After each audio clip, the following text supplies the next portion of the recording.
totally knows his stuff. He's ready for the next step. That guy is good. Live and local, it's the Braden Surprenant Show. But I think Braden's one of the up-and-coming young stars in the media game in San Diego. Now, here's your host, Braden Surprenant. What's up, San Diego? And a happy Friday to everybody out there in America's finest city. Should be a fun weekend for everybody out there in San Diego. Padres taking on the Rockies the next 3 days after winning last night over Colorado by a score of 2-0. He's Frank Marchese. I'm Braden Surprenant. This is the Braden Surprenant Show, live and local each and every day from 10 to 2. I want to thank, they obviously did it for the morning show, but Peterson's Donut Corner dropped off a ton of donuts this morning because they heard our donut conversation from yesterday on the round table.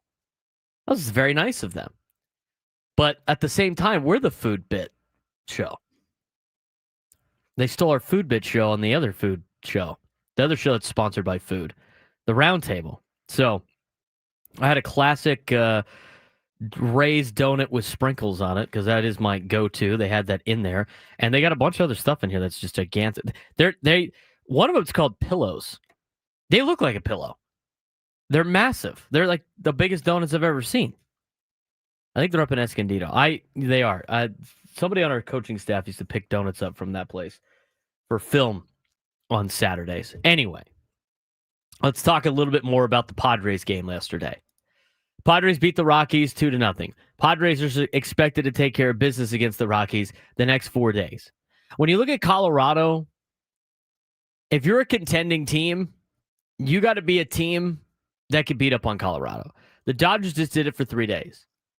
And the thing about Colorado, I mean, you look at their lineup, it's not that spectacular compared to the lineups that you are running out each and every day. That's one. The other part of this lineup, okay, is involved with the pitching. As long as you miss Kyle Freeland, you should be able to handle Colorado. And as long as you don't see Chase Dolander at sea level, you should be able to handle Colorado. And so right now, the Padres have 3 more games against Colorado to try to get some wins back after having what has been a very rough stretch in the month of August and September. You sit 2.5 games behind LA now for the number 1 spot in the National League West. Again, that's like sitting 3 games back because they have the tiebreaker. You're going to need San Francisco to do some serious damage against LA this weekend and the following weekend if you want to even consider being part of the National League West conversation. That being said, I still said yesterday that this is over. I don't think the Padres really have a chance of winning the division. It'd be great if they did. I hope they prove me wrong, but based on what needs to happen for them to do that, it's becoming a lot more difficult to the point of shouldn't really have to worry about it too much anymore.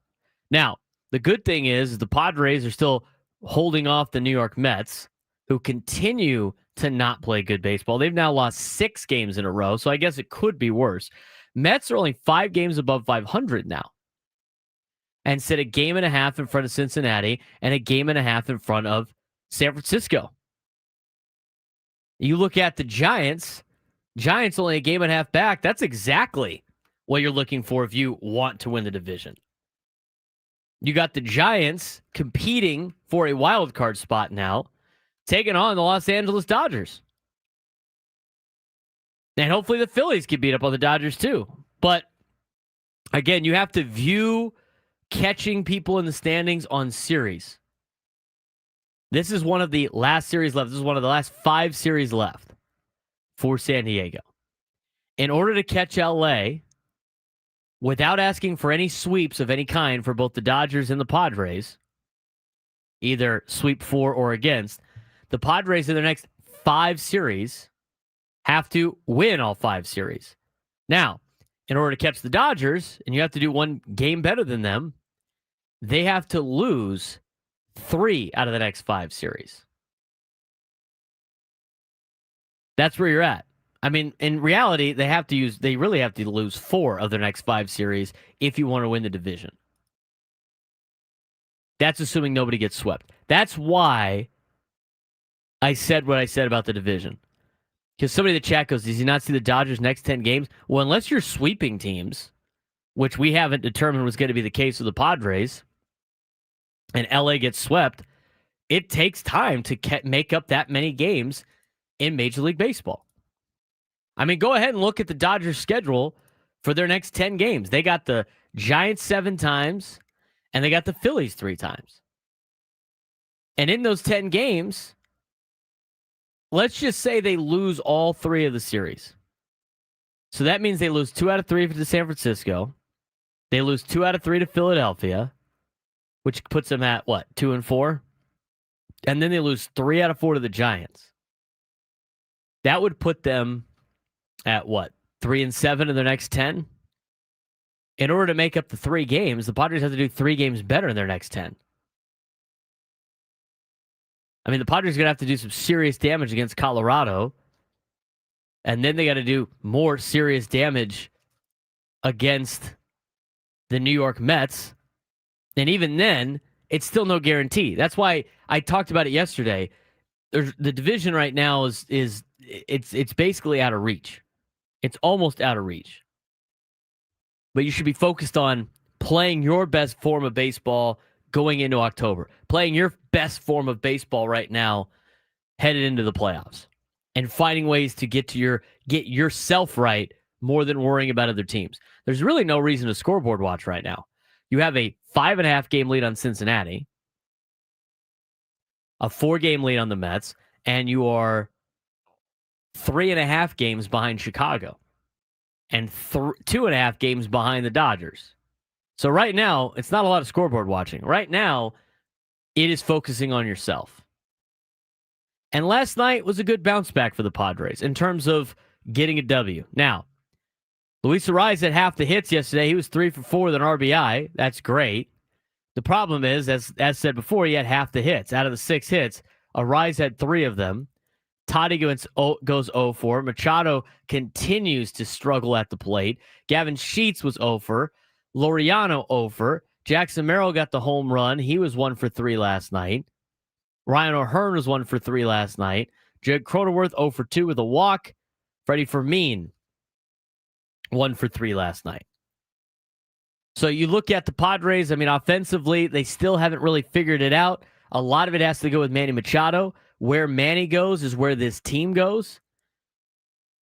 And I feel like at this point, Manny Machado needs a day off. He'll never take a day off. But I honestly feel like Manny Machado needs a day off to try to get right.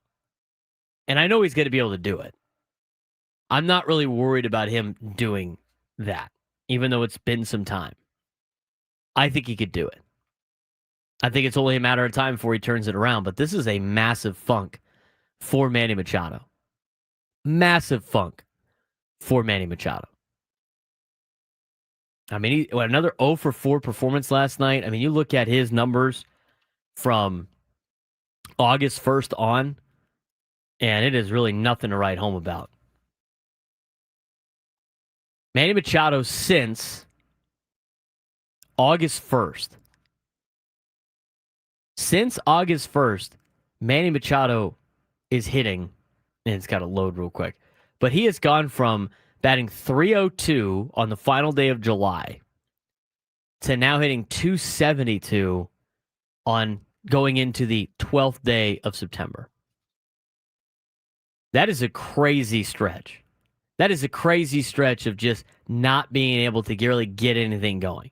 Since August 1st, Manny Machado is hitting .188 with a .537 OPS. He is the guy that needs to really get things going. He is the guy that really needs to get it into gear to help this Padres team out. But you look at everything else from last night.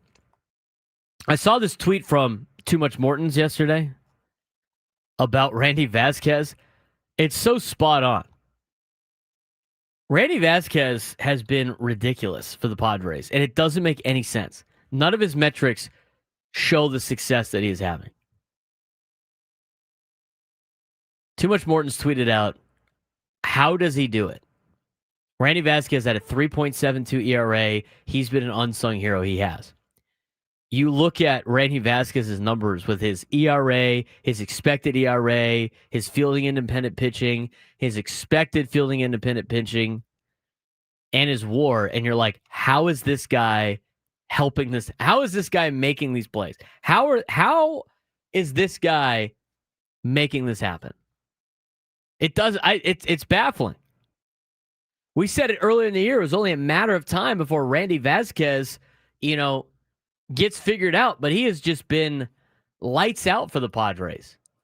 And that's why it's a head scratcher every time they send him back down. Maybe to try to preserve. Vasquez last night, 6 innings, no earned runs, gave up 4 hits, 9 strikeouts. Guy was unbelievable. Bullpen looked legit, didn't give up a single hit to the Colorado Rockies. A very bad lineup. 14 strikeouts for the Padres pitching staff yesterday.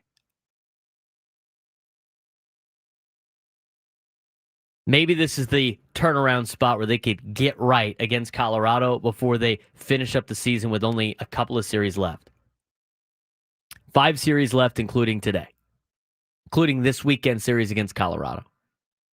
833-288-0973, 833-288-0973. We're going to be talking a lot about this Padres team. We're going to talk a little bit about what happened last night, where everything plays out for the San Diego Padres. We'll get Frank's reactions to last night's game.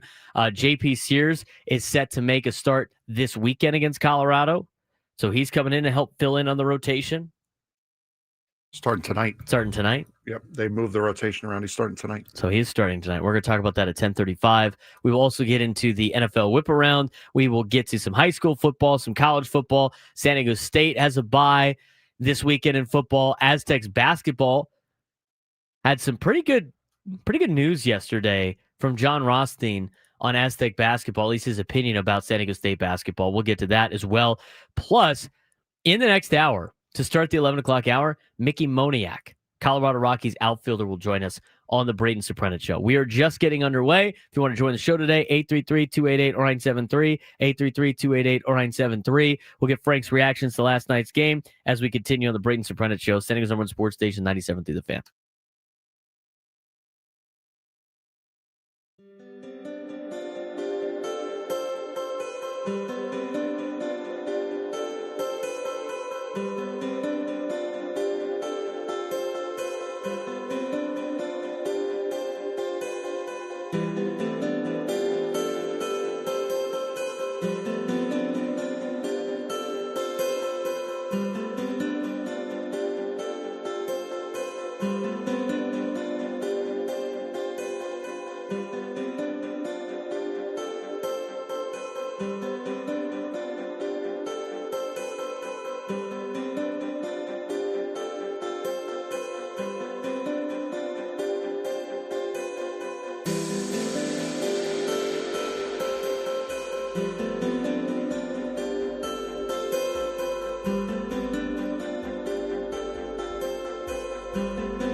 10:18 on a Friday morning. Padres get a victory over the Colorado Rockies last night by a score of 2-0. Randy Vasquez, unbelievable. I mean, Randy Vasquez continues to just be this silver lining, not really silver lining, but he has been an unsung hero of the Padres in 2025. I mean, you couldn't ask anything more out of Randy Vasquez than you have gotten out of him all season long. He's been great. He's been absolutely great. It's crazy to me that it hasn't come crashing down by now. Now, do I want to see Randy Vasquez start a playoff game? Probably not. The Wandy Peralta, Randy Vasquez opener situation is not the worst. I wouldn't mind seeing Randy Vasquez go in there and get a couple of innings in. But he's been pretty good. He's been really good. He needed to be the stopgap for the Padres after what has been just a rough month of August and September for San Diego. We talked about in the standings again. Padres now a 4-game lead on the Mets for the 5th spot in the National League wild card. They trail the Chicago Cubs by 3.5 games, and they're behind the Dodgers by 2.5 games for the division. I still think the division's kind of a pipe dream now. I think you had a chance to win the division, and then you go lose 2 out of 3 to Cincinnati while the Dodgers sweep Colorado. We'll see what happens again tonight. JP Sears will be in action. Frank, let's get the takeaways of last night's game. Ramon Laureano might be the one of, if not the best trade deadline acquisition the franchise has ever had. I would agree with that. As far as what he has done on offense, I have the numbers here. Hold on one second. Let me get back to this. He's since coming to the Padres, he's hit 298, 8 homers, 25 RBIs, 42 hits. He's slugging 539 and an on-base percentage of 357. Not to mention now the 2 incredible defensive plays that he has made over the course of the last couple nights with the robbing of the home run in the last game of the Red Series and then scaling the sidewall, which we never see anybody do in left field last night in the first inning. He has been unbelievable. This offense, even though it's a win, this offense is still your biggest problem right now. Top 5 in the order last night, 3 for 19, 1 RBI, 1 walk, 6 strikeouts. All 3 of that 3 for 19 was Luis Arraez, and they were all singles. That is not how you are going to win games against the best teams in baseball when you're playing for a trip to the World Series on the line. You are going to get beat every single time. And for Randy Vasquez last night, 6 innings, 4 hits, not a walk to be found. He did pine 9 people, so that helps. There was one point in the game where he had thrown, I think it was 55 pitches and threw 42 strikes. He was unbelievable last night. Far above and beyond anything that this team could have asked from him last night. Randy Vasquez gave it to them, and now you're hoping for the same thing out of JP Sears tonight. You had a great run of starting pitching recently. Yeah. He's been outstanding. It's been crazy, like seeing like all of his numbers and all of his advanced numbers and being like, I don't know how he continues to do this, but he does. He just continues to do this. And again, it's shocking because of like how he pitches and how he gets through the games and everything like that. Again, nobody listens, Frank. Nobody listens. It's like I said that it's amazing watching him navigate the way he does when his fielding independent pitching numbers are not good. His ERA plus is not good. All of his advanced numbers say it's not good. Like it's only a matter of time before he might give it up because of his numbers. And again, people just go, oh, this guy's just trying to be negative. I'm not trying. That's just the fact. It's crazy. That's how good of a pitcher he's been because he is out pitching all of his metrics. Stats are very nice until people find one that they don't like. Right. He has been, last night was by far and away his best start of his tenure with the Padres. 6 innings, 90 pitches. You never see Randy Vasquez throw over 75 to 80 They never let him go pitches. 6 innings. Never. 9 strikeouts. No walks, which is his biggest issue. No walks. That he pitched a gem last night. Got to give him his flowers. He pitched a gem last night. He needs to be pitching in the rotation for the remainder of the season. 100%. There should be no more of him getting sent down to AAA unless they're trying to save his whatever. Well, and right now, save innings. But at this point, there's 15 games left now? Right around there. I think 15 games left. Yeah, there's left. 5 series left. We're in one of them. And that was the extra game that you had to play. There's 15 games left. There are 5 3-game series left, technically. In 15 games, I mean, what was he going to do? He's going to start 3 more times in the rotation? It might be more because, again, as we had said, you're trying to get everything ready for the postseason. Mm-hmm. So that's why JP Sears is pitching tonight, I would assume, is to shuffle the rotation to where you're getting King or Pivetta on schedule for game 1 of the wild card series in Chicago. So you're going to see some shuffling of the rotation, some guys in that you wouldn't expect, some guys getting called up last minute like JP Sears. But I would have to assume that Vasquez is going to be a part of that rotation of guys. Yeah, he needs to be making starts every 5th day until the end of the season and try to keep some arms fresh for the Padres, especially their top end arms. And we've talked about that a lot here on the show about, who's your number 1, who's your number 2 in a playoff series. I mean, it's still a question mark of what you're going to do in game 3 of a playoff series. If the wild card series goes 3 games, you have a little bit of a question mark of who starts game 1 of the NLDS if you make it through the wild card series. But Randy Vasquez continues to do a really good job pitching for the San Diego Padres. Let's go back to the offense. The offense, again, has not been very good. We saw the 3 hits out of Luis Arraez, all singles, great. I mean, I'm not going to knock the guy for getting hits, and I know it bothers him that he's not hitting to the level that he used to hit. But again, I mean, just because he got 3 hits doesn't mean our point doesn't still stand about where the order is at. But at least he's hitting. Nobody else hit last night. Jackson Merrill got a home run. I mean, but it's been pretty spotty with the offense in the last month or two. And that is obviously something that needs to get in gear if they want to make advances in the postseason. Ill in the chat, the offense hasn't been mid. The offense has been anemic right now. You got 6 hits against the Colorado Rockies. You had games where you were barely scrapping together 3 or 4 hits against the Reds, who you are much better than their pitching staff is. So the fact that this is not a mid run for this lineup, I'd take mid now. It's anemic right now. I'd take mid. The way the offense is playing, I'd take mid. This is below mid, as Frank said. The offense has been below mid for some time now. And you know what? Maybe it's Xander Bogaerts, Frank. Xander Bogaerts has been out.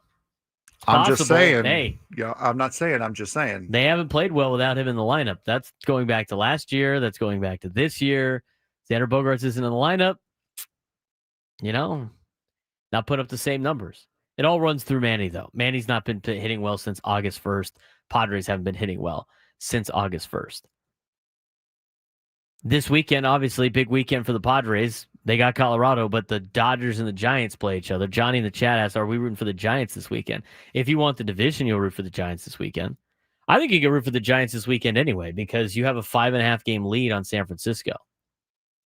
Unless San Francisco sweeps LA in both the series there and the series in LA, the Padres really don't have to worry too much about San Francisco. I mean, the Padres have a 5.5 game lead on San Fran, which means they have the cushion. But even if they lose, even if San Francisco wins all 7 games, the San Francisco basically has to win almost every game against LA, and the Padres have to lose almost every game against Colorado and the Mets for that to even be a crazy deal. You have built yourself up enough of a cushion in front of San Francisco where you can root for them this weekend against the Dodgers. Try to keep it within striking distance. I know you don't want to assume sweeps, right? But that'd be something that would get you right back into the thick of things. San Francisco dominating LA and the Padres dominating Colorado. It's a good opportunity, maybe. But we'll see. We'll see what San Francisco's got against Big Bad LA. When we come back, AJ Preller was on the morning show with Ben and Woods. What did he say? We'll get to that. Plus, we'll talk more about JP Sears getting the start tonight for the San Diego Padres against the Colorado Rockies on San Diego's number one sports station, 97.3 The Fan.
$10:34 on a Friday.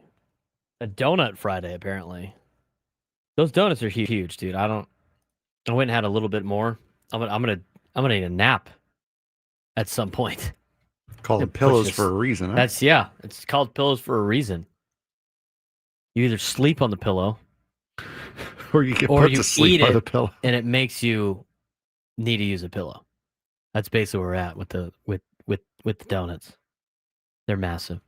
833-288-0973, 833-288-0973. I have been drinking coffee all morning. It's not working. I'm going to need something a little stronger, apparently. Let's get out to the phones before we hear from what AJ Preller had to say on the morning show. There's a lot of good questions they asked him. Let's get out to Alan in La Mesa. Alan, what's going on? Hey, how are you guys, man? I'm doing well. What do you got for us today? I have been thinking, since they acquired Max, what's his last name, Miller? Mason Miller. Sorry for not knowing his Mason Miller. Why, we get behind the Padres. The Padres get behind like 2-3 runs in the first inning. Seems like it's been happening a lot. Why don't we throw one of our closers to start the game for the first 20-25 pitches, and then bring in our starter for?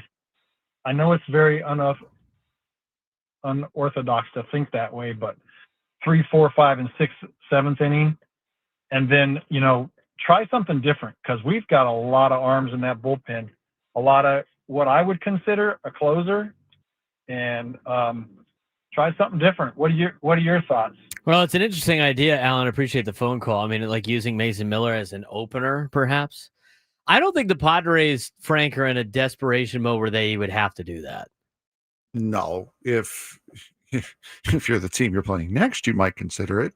However, meet the mess. No, it's meet the mess.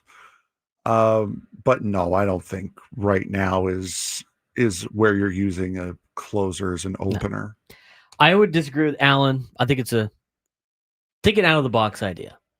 I mean, it's been done before too. Yeah, it has been done before. It's the opener. That's what it is. That's what but it is. It'd be a 2-inning opener, and I think you could go 2 innings in an opener. You're not that desperate yet. Is basically what we're saying. I mean, like, would you do that for like a game 3 of a playoff game? I don't know. I like having Mason Miller late in the game more than like using him in the first 2 innings when I think I can sneak by with a couple other guys. 833-288-0973, 833-288-0973. AJ Preller was on the morning show today. And there was a couple part of their manager's report. Or no, well, not their manager's report. No, their Friar. They do their Friar Friday. They That's just the happen one. to do the manager. They get the front office guys, and then the afternoon show gets the players. We will have Mickey Moniak on in the next segment. And we get the opposing team's team. players, Yeah, that's what we local do. boys. That's right. Talking about usually burritos. Can't wait to ask Mickey Moniak about the Chargers-Steelers thing that he was asked on the Pittsburgh broadcast. Guy was like, yeah, they moved to L.A. I'm out. Sounds good. About to win over a lot of fans down here, buddy. Love it.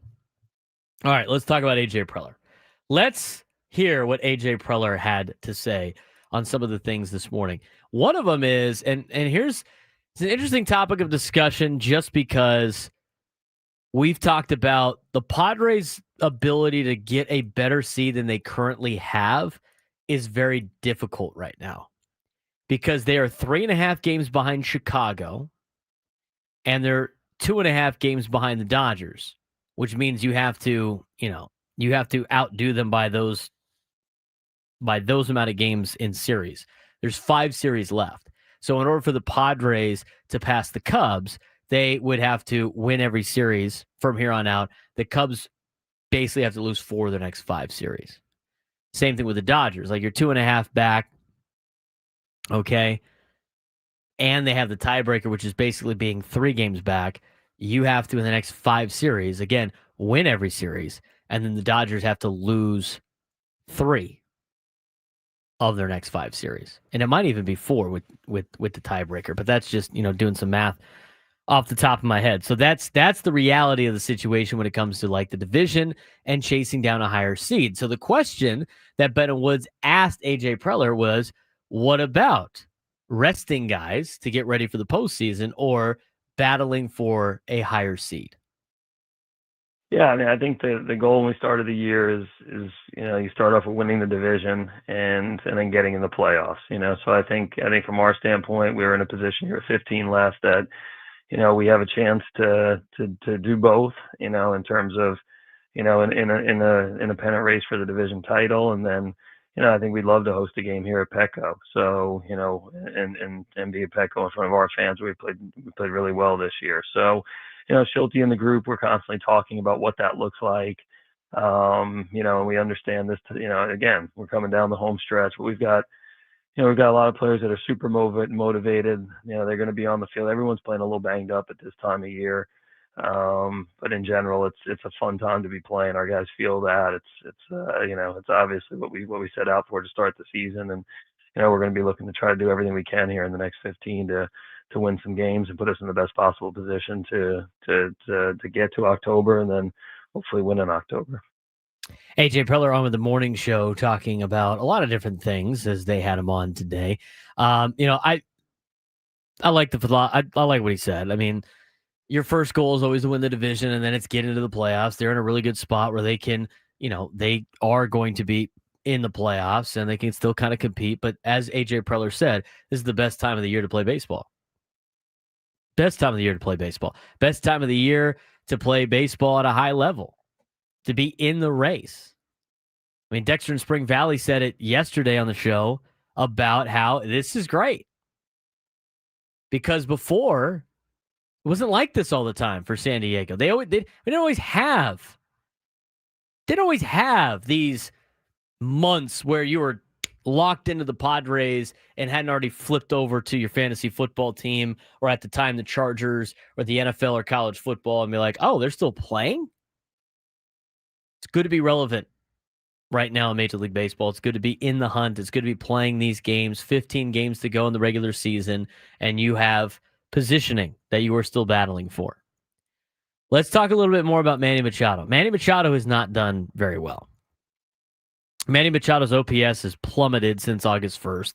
Manny Machado's numbers have plummeted since August 1st. He has not played well in the last month and a half, and the Padres offense hasn't played well in the last month and a half.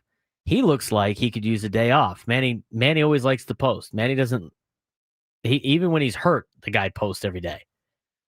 So giving him a day off would be kind of insane, I think. And I don't know if he would be super about it anyway. Maybe you give him a day off as a guy that's just DHing. Maybe that's something that the Padres need to think about and consider. But trying to find ways to get Manny going is obviously a big point and big conversation topic of the Padres right now. So the morning show asked AJ Preller about potentially giving Manny a day off. He loves to be in the lineup, Yep. and again, that's a huge part of your best guys wanting to be in the lineup for 162 games. I think Schulte, Manny, they've got a great relationship and a good feel for what he needs to do. Like any player, you're always going to get to a point where sometimes it's best to take a day, and again, I have a lot of trust in our group and coaching staff and Schulte and Manny to kind of figure out, hey, when is that time? And I know from that standpoint, it's there may be a time where you say, hey, it's important to get a day, but I also know Manny's he's out there yesterday at 2:00 early taking swings because he feels like there's a couple of things he wants to work on, and he gets that right. He's gonna be at the spot where he's been all year for us, which is obviously been a force in the middle of the lineup. So, again, I think we have tons of confidence in Manny in terms of his ability to kind of judge where he's at. Does he need a day or not? I think more importantly, it's just getting himself into a spot mechanically and physically where he feels like he's, we have the player we're going to need here to win a championship. And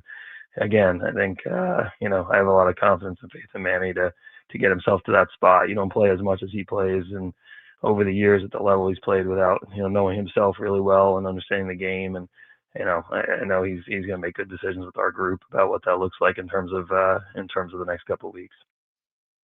I totally agree with AJ Preller.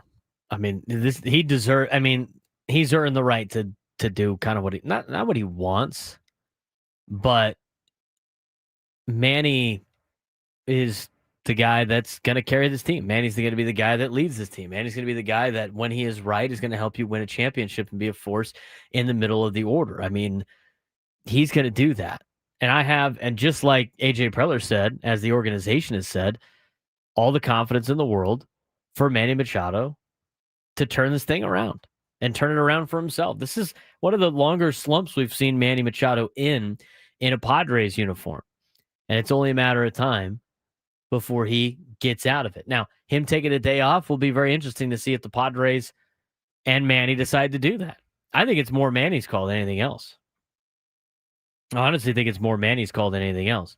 He looks like he could use a day off, but at the same time, he's also the same player that if he ropes the ball the opposite way or has a 3-for-4 night tonight or maybe Saturday or even Sunday, that could potentially propel him into a nice little hot streak. And again, you want to be hitting your best heading into October. Don't want to peak too early. What else was talked about? Well, starting pitcher yesterday, Randy Vasquez. Randy Vasquez was good yesterday. Had a good start. What AJ Preller think about Randy Vasquez's start and the future of Randy Vasquez in a Padres uniform?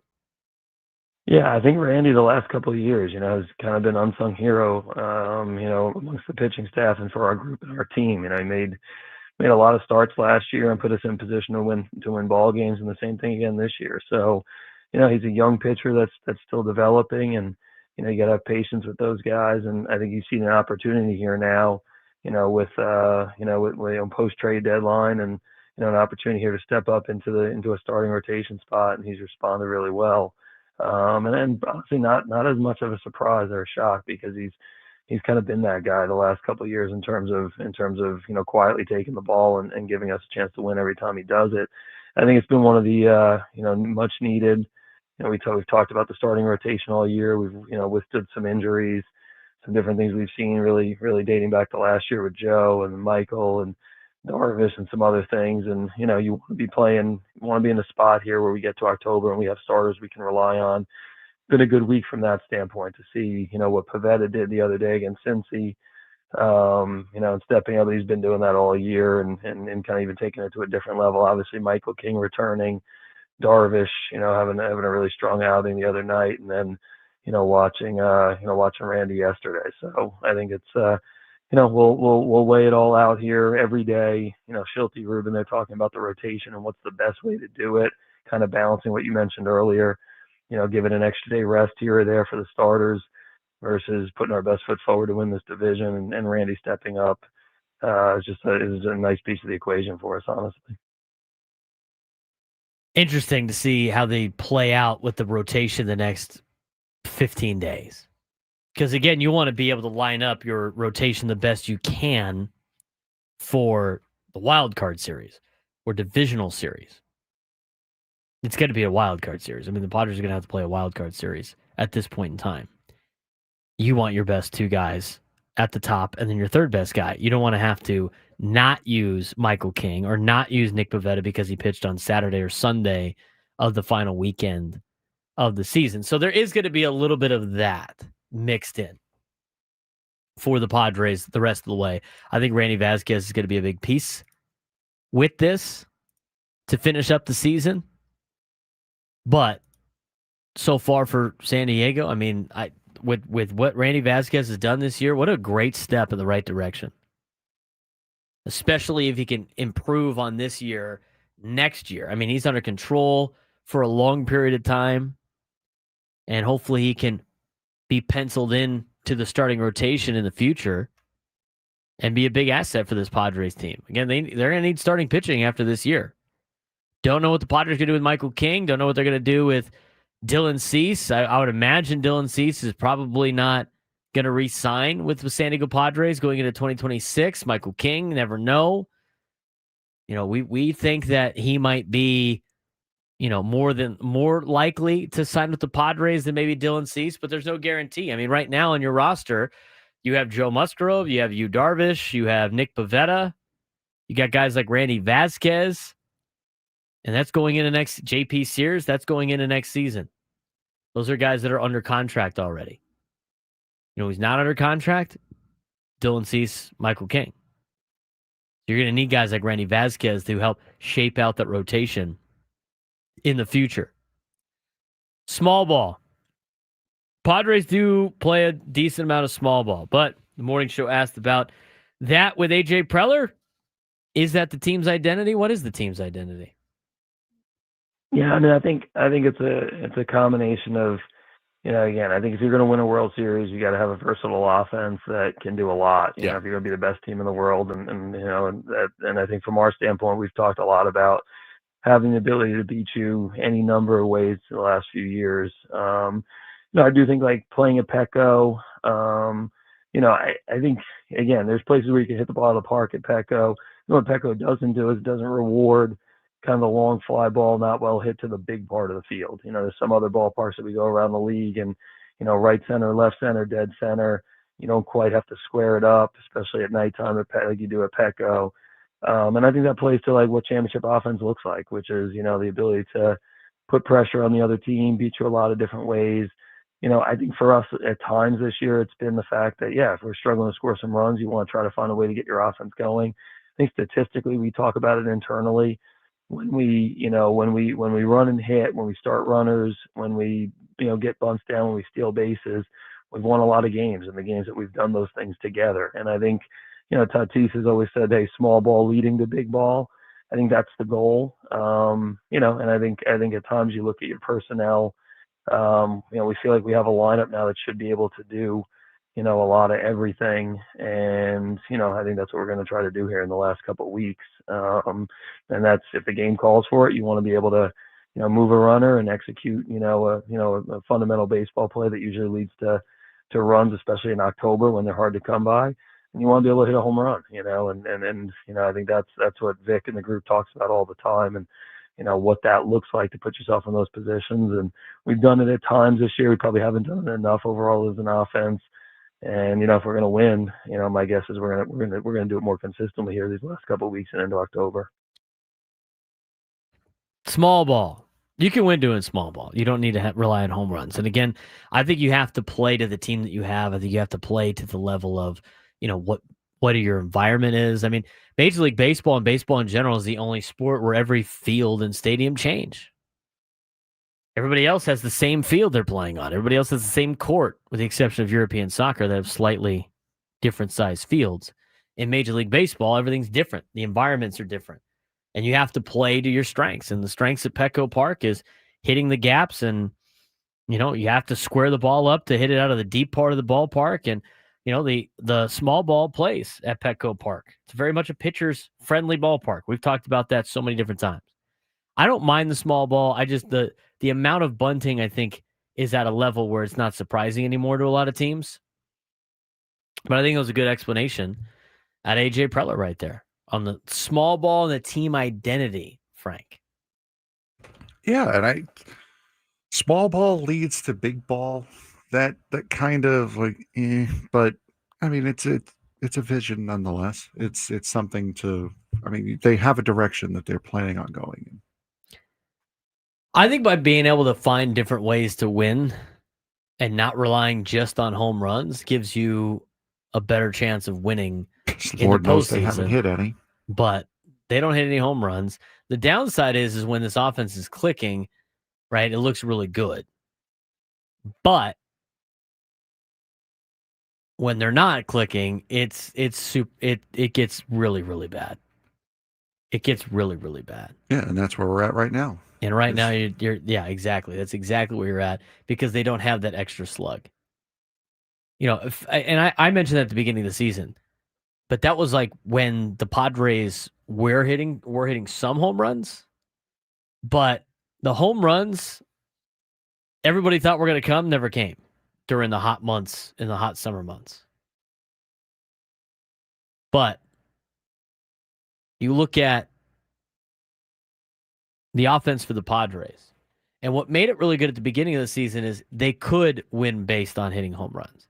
They were winning based on stealing bases. They were winning being aggressive, putting the ball in play, getting sac flies, getting guys over. We haven't seen a collective effort like that since the beginning part of the season. We've seen a lot of getting guys on, not finishing and getting them in. And a little bit of small ball helps with that. It helps with that a little bit.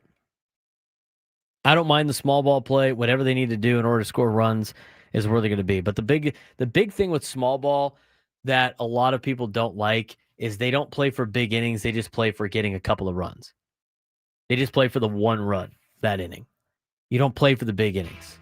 All of a sudden, it decreases your opportunity to win a little bit. So I think that's why a lot of people find it frustrating with the bunting and everything like that. But that has been the team identity. There's nothing really wrong with that. We are going to take a quick break. When we come back, Mickey Moniak of the Colorado Rockies will join us on the Braden Surprenant Show, standing us on one sports station, 97.3 The Fan.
You can't count on much these days, but you can always count on Sundays with the NFL on CBS and Paramount Plus. Stream your local NFL game live every Sunday, all season long, starting at just $30 for your first year. That's like $250 a month.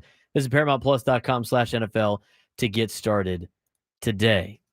And joining me now on the Braden Surprenant Show is a special guest who plays for the Colorado Rockies but grew up here in San Diego. One of San Diego's own, out of La Costa Canyon High School in Carlsbad, was a first overall pick in the 2016 MLB draft. He was drafted by the Phillies, spent some time with the Angels, has now found a home here in Colorado with the Colorado Rockies. San Diego native Mickey Moniak joining the show on the Braden Surprenant Show. Mickey, what's going on, man? Not much. How we doing? Doing well. It's good to have you on. It's always great to talk to local San Diegans that are doing really good in Major League Baseball. We have had so many of you guys on the show over the last couple of months. There's a lot of San Diego players out there in Major League Baseball. What's it like for you as a San Diego kid when you run into other San Diego kids out there representing other teams in Major League Baseball?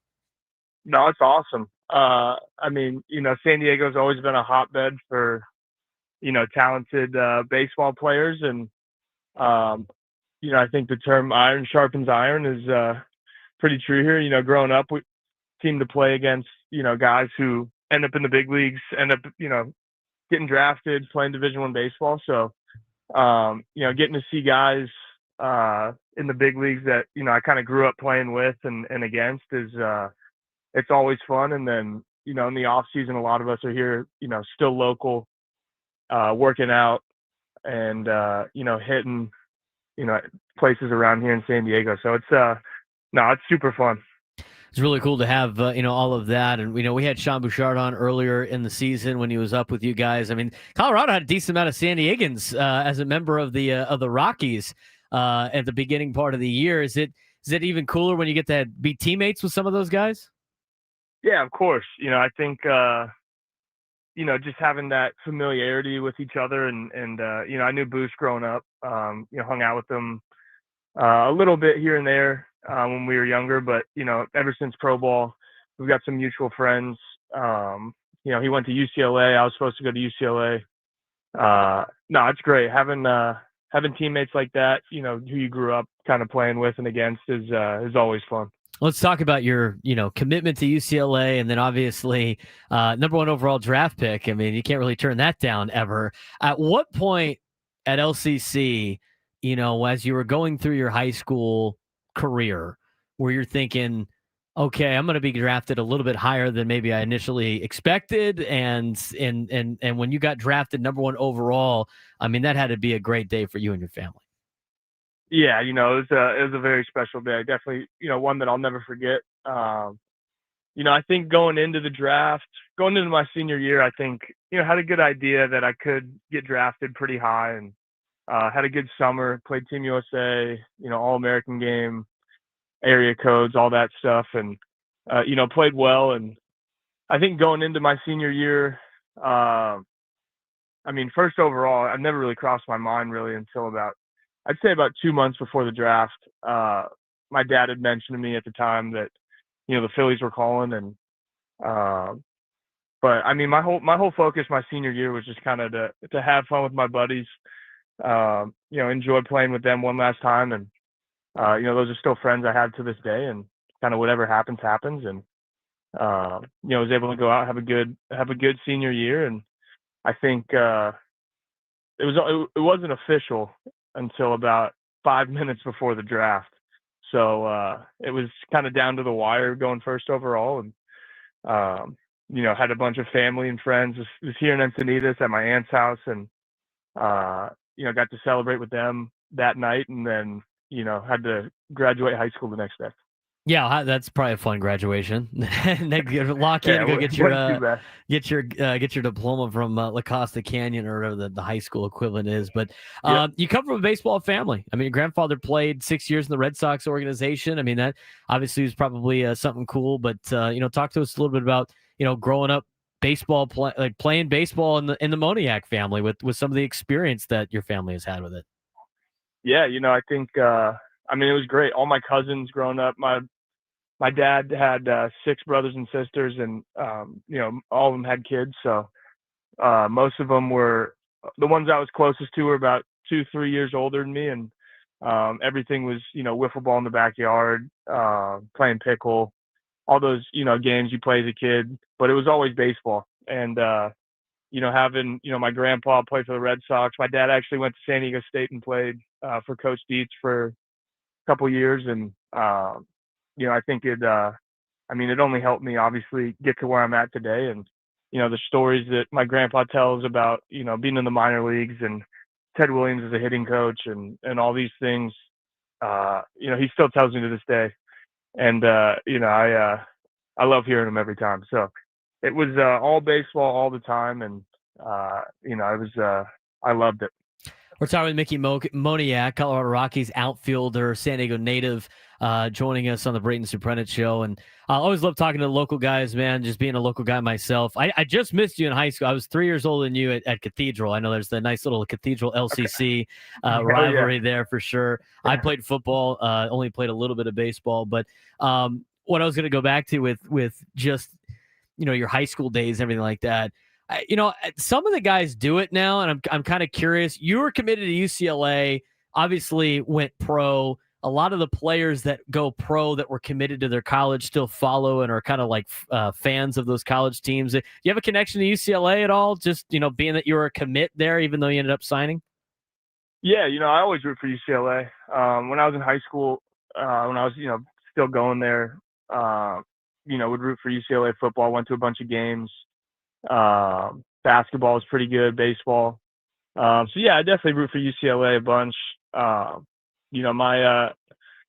true team though, I'd say San Diego State basketball specifically, but it is UCLA definitely hope they always do good.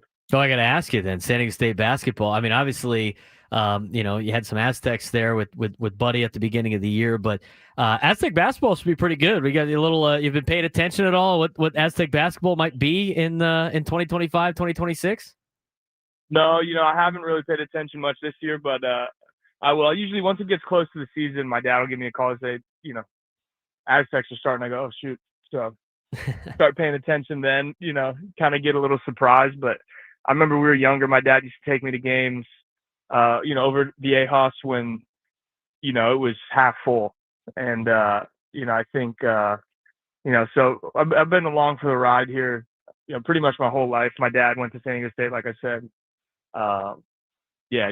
Root for the Aztecs passionately.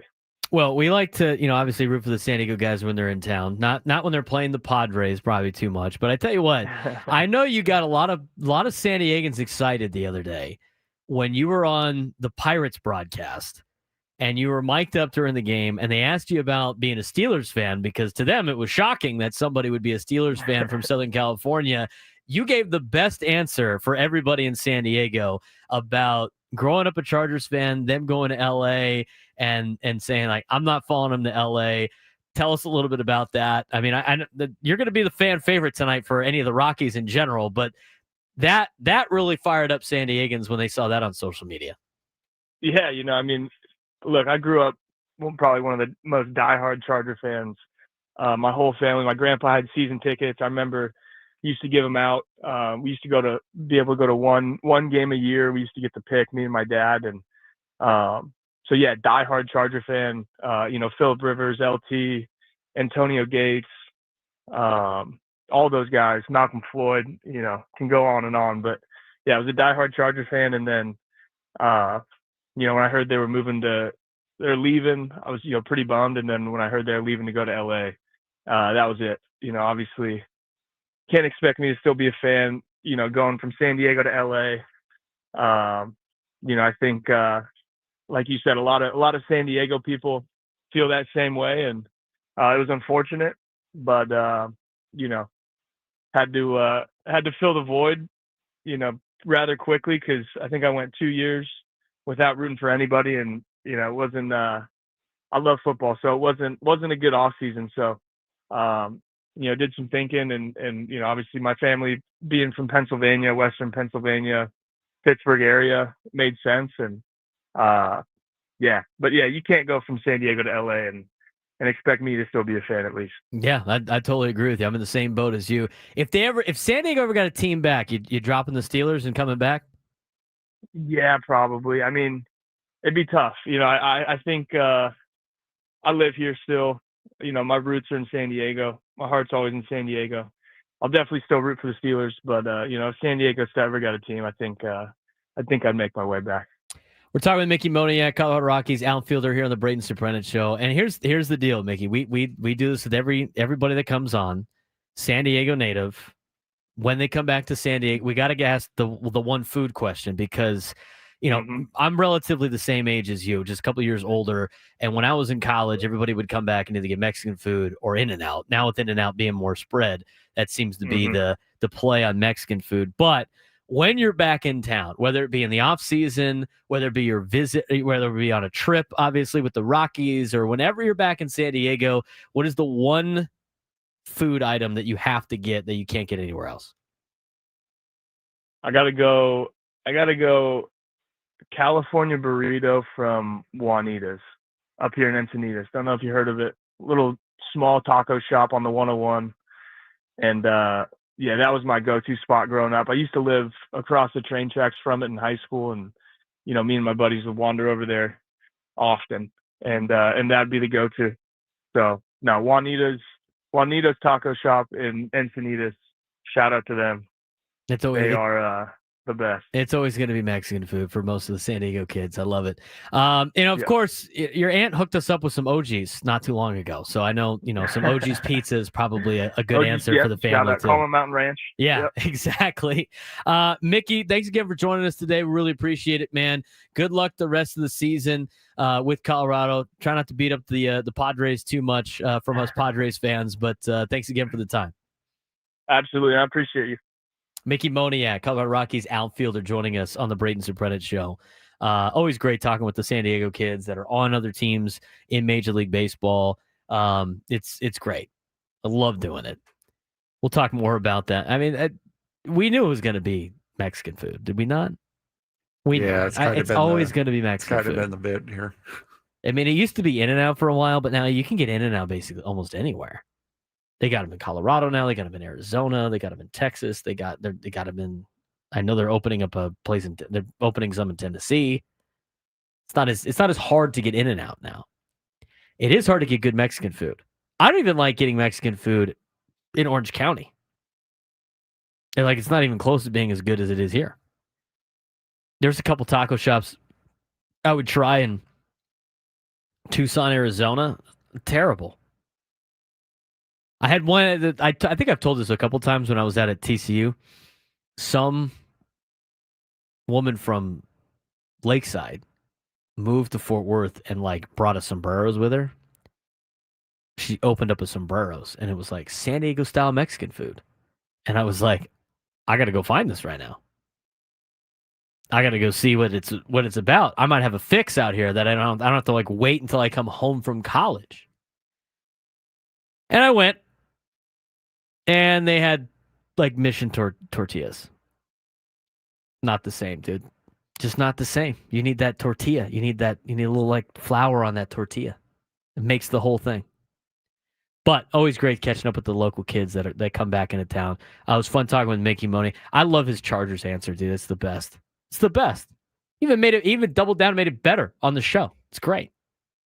833-288-0973, 833-288-0973. When we come back, it's time to talk about the NFL whip around. Get you a preview of what's going to happen this weekend in the National Football League on the Braden Surprenant Show.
I enjoyed that conversation with Mickey Moniak, outfielder for the Colorado Rockies, La Costa Canyon alumni, number 1 overall pick in the 2016 MLB draft. Wonder how jealous Scraby is. Because it's an LCC guy? That we got probably the second biggest name to come out of LCC behind him, naturally. Not Kevin O'Connell. Okay, third best? most. Yeah. What about Chase Buttinger? Okay, 4th. Okay, stop adding names. I think there's a couple more. What about Kenny Stills? Why you keep doing this? I apparently I know a lot of La Costa Canyon alumni. I mean, all these famous guys are alumni. All these guys are behind Scraby, naturally. Well, yeah, Scraby's number 1, of course.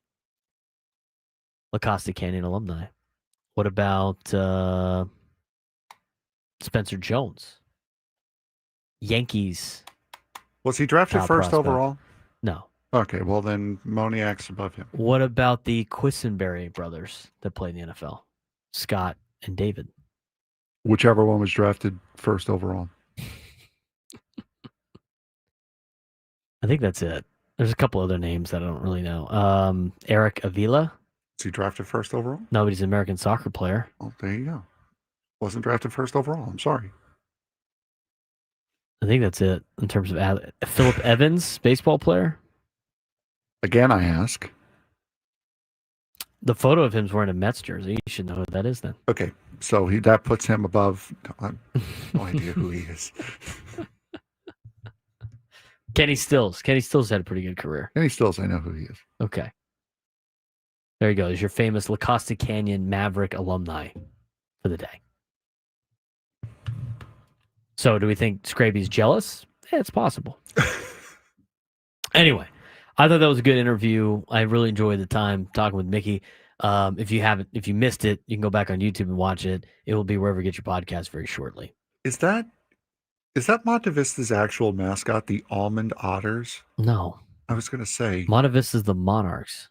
At least the one here. There's multiple Monte Vista high schools. Okay, I was going to say I need to see what an almond otter looks like. And if there's a plushie of it, I need to have it.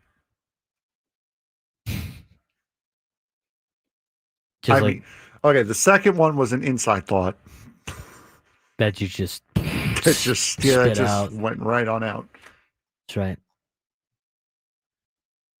Braden wants to move a 3-time batting champion down in the lineup and not re-sign him next season. Well, Luis Ariz should probably move lower in the order. But brother, we were having He's no longer the 3-time batting champion. That was last year. And the year before that, and the year before that. This year he's not winning a batting title. This year his WRC plus is less than 100. This year he should be batting 7th. Maybe 4th. 4th through 7th I think is fine. I don't want to re-sign Luis Ariz for more than $15 million a year either, due to budgetary restrictions. And Mason Miller's a better pitcher than Robert Suarez. That's why I think Mason Miller should close games and not Robert Suarez.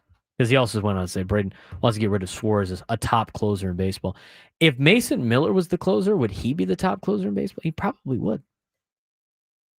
I'm going to digress on that. Let's get to the NFL whip around. I think that's a good idea.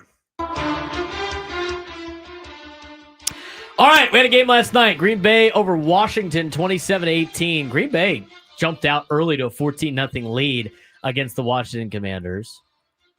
And again, in fantasy football lore that I have, going with Jaden Daniels in one of my leagues, I should, I won for the season. I got to get through the growing pains of playing a divisional opponent in your first game of the year and then playing on a Thursday. I'm not going to get a lot of points doing that. No. Terry McLaurin. Every time I have Terry McLaurin, the guy sucks in fantasy. So he sucks right now. Hopefully he could turn it around. Matt Gay was good last night. Got a couple of points out of that. But Packers all over the Commanders last night. Was that a surprise to anybody? No, I don't think so. I think Green Bay's better. Well, remember the question last week on the Overreaction Monday? Are the Packers the team to beat in the NFC?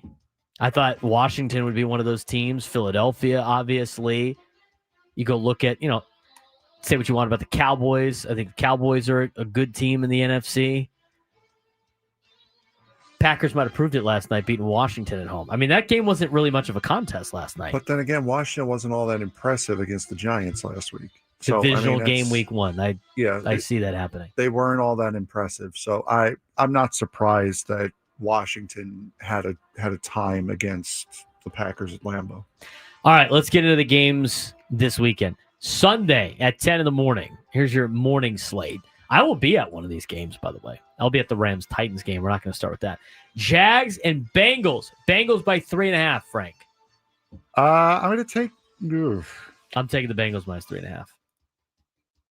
Jags aren't very good. Remember, they beat up on Carolina last week. Yeah, I'll take Cincinnati. Yeah, 'cause, I mean, Jacksonville's in a show-me kind of state. They people say they're good. People are picking them. I need to see it first before I start trusting them. Here's the stats to know. The Bengals had 7 yards in the second half against the Browns, making them the first team to win a game with less than 10 yards in the second half since the 1995 Colts. They had 3 yards in the second half and won a game. Bold prediction. Hines Allen will record at least 1.5 sacks, though he didn't record any sacks in week 1. He got off to a fast start with a 29% pass rush win rate against the Panthers. Buy or sell, Hines Allen will get 1.5 sacks. I'll buy that. I'll buy it. You want to know why? Because Joe Burrow is getting his ass kicked again. Joe Burrow cannot stay upright because the Bengals have not tried to protect him. Oops. They got a lot of weapons, haven't tried to protect him. All right, next game on the list. Next game on the list is the 0-1 New York Football Giants taking on the 0-1 Dallas Cowboys. Cowboys favored by 5.5. I'll take the Cowboys minus 5.5. I will take Dallas Cowboys 5.5 as well. Bold prediction: New York Giants running back Cam Scatterbo, New York Giants legend already. Cam Scatterbo will catch at least 3 passes out of the backfield in this game. I buy it because they're going to be getting their ass kicked. I will buy it as well. Did you see his first 2 plays in a Giants uniform last night? I did see the plays that you geeked out about when you texted me as soon as it happened. Bro ran through those defenders like they were Tucson area telephone poles. All right, Bears and Lions. Oh my. Lions and Tigers and Bears. Oh my. Both teams are 0-1. Detroit is favored by 6.5 at home. Bears had a lead on Monday Night Football, choked it away. Lions weren't really in the game against Green Bay. They got smoked. Who do you got?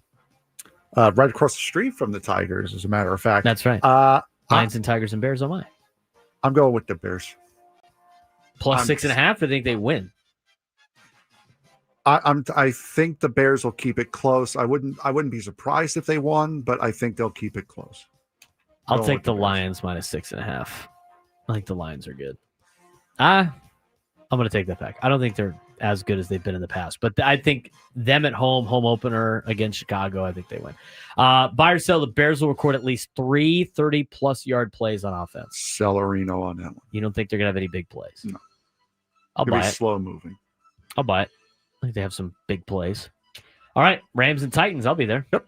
The 1-0 Los Angeles Rams taking on the Tennessee Titans at 0-1. Rams favored by 5.5. Braden. I think the Titans keep it closer than that. Cam Ward, home opener, Nashville, Tennessee. I'll take the Titans plus 5.5. I think the Rams win. I'm going to take the Rams straight up. I think the Rams are going to take it. Bold prediction: Titans rookie Alec App. Yeah.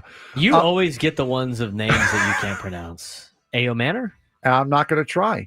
Will record at least 60 receiving yards and 1 touchdown. Sure, I'll buy it. Cam Ward. I'll try to figure out his name on Duolingo. Okay. New England Patriots, Miami Dolphins. Dolphins by 1.5 at home. Fantasy-wise, Eddie Brown said, start all the Patriots you have. Because they're going to put up a lot of points against a bad Miami Dolphins defense. I'll take New England on the road plus 1.5. I'm taking the Pats as well. Bold prediction: Patriots defensive tackle Milton Williams will record his first sack of his new team. For his new team. I'll buy it. I'll buy it too. On to the next one. The 1-0 San Francisco 49ers taking on the New Orleans Saints, who come in at 0-1. Niners favored by 3.5 on the road. I'll take San Francisco, even though they're beat up, even though Brock Purdy sounds like he's not going to play. They have no George Kittle for a while. The Saints are going to be the Aints this year. They are trash. I will take the Niners. I'm going with the Niners as well. Bold prediction. Saints running back Alvin Kamara, I knew that one, will rush for more than 5.5 yards per carry. I'll buy it. Same here. Buffalo, New York is a place. Buffalo Bills versus the New York Jets. Buffalo's favored by 6.5 at MetLife Stadium down in the city. I'll take the Bills. I'm taking the Bills as well. Bold predictions. Brandon Stevens will be targeted at least 9 times at the nearest defender. As the nearest defender. Yeah, Josh Allen's going to be slinging it around. I'll buy that. I'll buy it too. Seattle and Pittsburgh, Frank. The 0-1 Seattle Seahawks taking on the 1-0 Pittsburgh Steelers. Steelers favored by 3.5 at Heinz Field. I'll take the Steelers. Same. They looked a lot better than I thought they would look in week 1. Seattle, I don't think is going to be very good. I think Sam Darnold and a lot of his success came from LCC grad Kevin O'Connell, the quarterback whisperer up in Minnesota. I like the Steelers to cover the 3.5 point spread. Bold prediction. Both of them will combine for double digits in screen passes. Both teams. Sell. I will sell that as well. Cleveland Browns and Baltimore Ravens. Ravens are favored by 11.5 at home. That is crazy. I think the Ravens are a lot of people's survivor picks this weekend, because you sit there and go, there's no way Baltimore starts the season 0-2 after the loss that they had against Buffalo. I don't know if they cover 11.5. Cleveland can keep things close. I'm going with Clay's Cleveland Browns, not to win, but to cover against Baltimore. What's my rule? What's my rule for the NFL? Too big of a spread? Yep. Going Too big of a Brownies. spread. Going the Brownies. I was explaining that to my friend last week. I said, you're going to watch these games. They're all going to come down to the final possession. They're all one possession game. Aside from like the one blowout of the week, every game's going to come down to the wire. Yep. Every game comes down to the wire. That's what makes the NFL so great. Mark Andrews bounces back with 5 receptions and a touchdown by herself. I'll buy that. I'll buy it as well. Sunday slate in the afternoon. Broncos Colts. Broncos favored by 1.5 in Indianapolis. I'll take the Colts. They looked a lot better than I thought. But I know Miami sucks, but the Colts looked a lot better than I thought. They're using Tyler Warren a lot. Gave him the ball on the ground. Can throw him the ball. I mean, he's triple threat. You know that, Frank. Tyler Warren might be even throw a pass. You're going to play the meme from Friday Night Lights. And he can pass. Tyler Warren. Yeah, I like it. I'll take the Colts plus 1.5. I thought Denver looked okay. I thought Denver should have probably destroyed Tennessee. Instead, it was relatively, they could have beat it by more. I am going with Denver because I know who and what Daniel Jones is. Bold prediction, Colts wide receiver. That's why Tyler Warren's got to throw the ball. Colts wide receiver Josh Downs will bounce back after a quiet week 1 and deliver a 70-plus yard day. Sure. If I'm going to pick the Colts to that win, was convincing. Josh Downs is going to have a big day. Carolina, Arizona. Arizona by 7.5. I'll take the Cardinals at home. I'll take the Cards as well. Cardinals, Kyler Murray will record a completion percentage over the expectation of 4% or better. He was under the expectation of 4% last week. I'm gonna buy that. I'll buy it. I think he's gonna be better at home. Eagles and KC Super Bowl rematch. Eagles favored by 1.5 on the road. I'll take Kansas City. I'm taking the Eagles. I didn't think the Eagles looked that great against Dallas. I didn't think so either, but even though Kansas City they played in Brazil and stuff, Kansas City's going to figure it out. I think the Chiefs win at Arrowhead against the Eagles. But if you go back to last year, they won so many of their games late on controversial calls. They're not as good. They're not as dominant as they have been. That's why I'm going with the Eagles. You're making it sound like they're not going to win late on controversial calls. They got the power couple of Travis I'm Kelce just and saying, Taylor man. Swift, and Patrick Mahomes is there, and it's at Arrowhead, and Eagles backup edge rusher Joshua. Okay, there it is again. Will Uche. deliver a critical pressure against his former team. Sure. That's Sounds good. Yeah, it sounds fun. How come I always get the good names here? Sunday Night Football, Falcons and Vikings. You can hear it right here on 97.3 The Fan. Vikings favored by 3.5 over Adam Klug's Atlanta Falcons. Oh, man. Atlanta should have won last week. That was so hard to watch. And then you had to be the insert swear word here and put the Falcons game on television in here. After you told them that, you weren't going to put ESPN on anymore. You were just on fire this week. Like I knew that was the game of the day for the NFL Network. I'll take Kevin O'Connell and the Minnesota Vikings. I'll take the Vikings also. Minnesota's Miles Price. See, it's not that hard, Frank. Will return a kick or a punt for a touchdown. I'll sell that. I'm going to sell it It's hard as well. to do. Monday Night Football, we got 2 games. We'll talk about that on Monday. Bucks and Texans, Chargers and Raiders. I do like the bold prediction for Chargers and Raiders. It's fantastic. Raiders and Chargers will tie. I hope so. No, I'll buy it just for the fun. Just for that. Yep. We want to watch the world burn. Tampa Bay will sack Stroud 6 or more times. Sell. I like the doubleheaders on Monday night. I think that's better. Looking forward to it. I'm looking forward to some college football this weekend. I'm looking forward to a break. I'm also looking forward to a break. And some high school football tonight. We'll talk about that when we come back and get to the sports thread. Aztec basketball has some news in the noon hour. We'll talk about some Padres topics later on as well. We are just getting started, really, here on the Braden Surprenant Show on a Friday. San Diego's Urban Sports Station, 97 through the Fan.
11:42 on a Friday. It's a Friar Friday. It's a City Connect Friday. It's also a high school football Friday. Frank's getting ready to head out to Santana today. Have we decided where we're going to eat before, Frank? And No, I mean you. No, I have not. I have not decided. I'm still eastbound and down. I'm still kind of halfway regretting putting my foot in my mouth on that one. But, hey, we whether or not we genuinely intended on going or not, we got to pay off the bit. You're going now. Yeah. Because I am a man of integrity. Are you going to go to Junction 52? Or are you going to go to eastbound? Or are you going to go somewhere else? No, I'm going to Santana High School. You're not going to get food before? Oh, I don't know. You got to make it worth your while, dude. I don't know, man. I don't know. I'll see how I feel when I get up there. Gage and Santee. Shout out to my stepson, Isaiah. Number 72, right tackle for the Santana Sultans. Sorry, Frank, but go Santana. He'll be the only one I'm rooting for, bud. There you go. You got to get some Olympian Eagle parents to be chiming in here. It's a big game. Olympian Santana, a couple of 3-0s, huh? Should be fun. You can see Uncle Martin over there? Yep. Oh, it'll be great. Uncle Martin? I think he said he's wearing a UCLA hat. Yeah, he said he was going to be wearing a UCLA baseball hat. Gotcha. Maffey had those games. Maffey picked Olympian. How does it make you feel? Oh, he did now. Yeah, he did. Okay. He did not pick Olympian last week. He picked Olympian this week. He's trying to get back on my good side then. That's right. That's what he's doing. Jaden Flores has 818 yards, 8 touchdowns as the quarterback for the Olympian Eagles. Prediction from John Maffey, Olympian 28-21 over Santana. God, I hope it's not that close. But John, but the thing is with Maffey, he tries to keep it close on all of the score predictions just to he doesn't want to. He's going to get S from both sides, regardless of who he picks. He's just going to. So, it's what you sign up for at that point. I'm sure it's on a bulletin board at Santana High School right now, just like it was for you with the Eastlake game. Yeah, exactly. We have some good game. We're going to move the sports thread to noon, if that suffices for you. Wasn't that my idea? Yes. Well, there you go. I think that would suffice for me. Well, I thought your idea was combining Aztec football and basketball stuff. Yeah, and then moving the sports thread. Game of the week, Granite Hills at Mission Hills. I think this is going to be a great football game. Granite Hills at Mission Hills. If you're in the North County, in the San Marcos area, even if you're just in the North County, you want a high school football game to go to this game. Granite and Mission Hills is definitely the game of the week. 2 top-flight quarterbacks in town. Zach Benitez, who has for Granite Hills completed 75 of his 102 passes for 865 yards and 9 touchdowns this year, leads Granite Hills. Davion Williams has rushed for 42 times for 250 and a score. Benitez has 4 receivers with more than 143 yards, led by Noah Walker with 12 catches for 238. Tristan Diaz, who has 23 receptions for 201 yards. And the Eagles are 36-6 over the last 3 seasons, in which they have won Division II title in 2022, the Open Division title in 2023, and won the D1 title last season. Granite's good. Granite's trying to make an Open Division tournament again this year. Standing in their way is Mission Hills. And then after that, in a couple of weeks, they're going to play Cathedral. And those are 4 teams that are all expected to be competing for an Open Division playoff spot. Now, as for Mission Hills, their quarterback's going to Penn State. Troy Hune is the signal caller for the Grizzlies. Big targets in Josh Gonzalez, Perrin Blankenship, Xavier St. John, who is also a defensive back. Andrew Romer and Damari Stevens are 2 top defensive players for the Grizzlies. Mission Hills is 34-14 over their last 4 seasons. Granite is ranked 30th in the state by Max Preps, while Mission Hills is 48th in the state.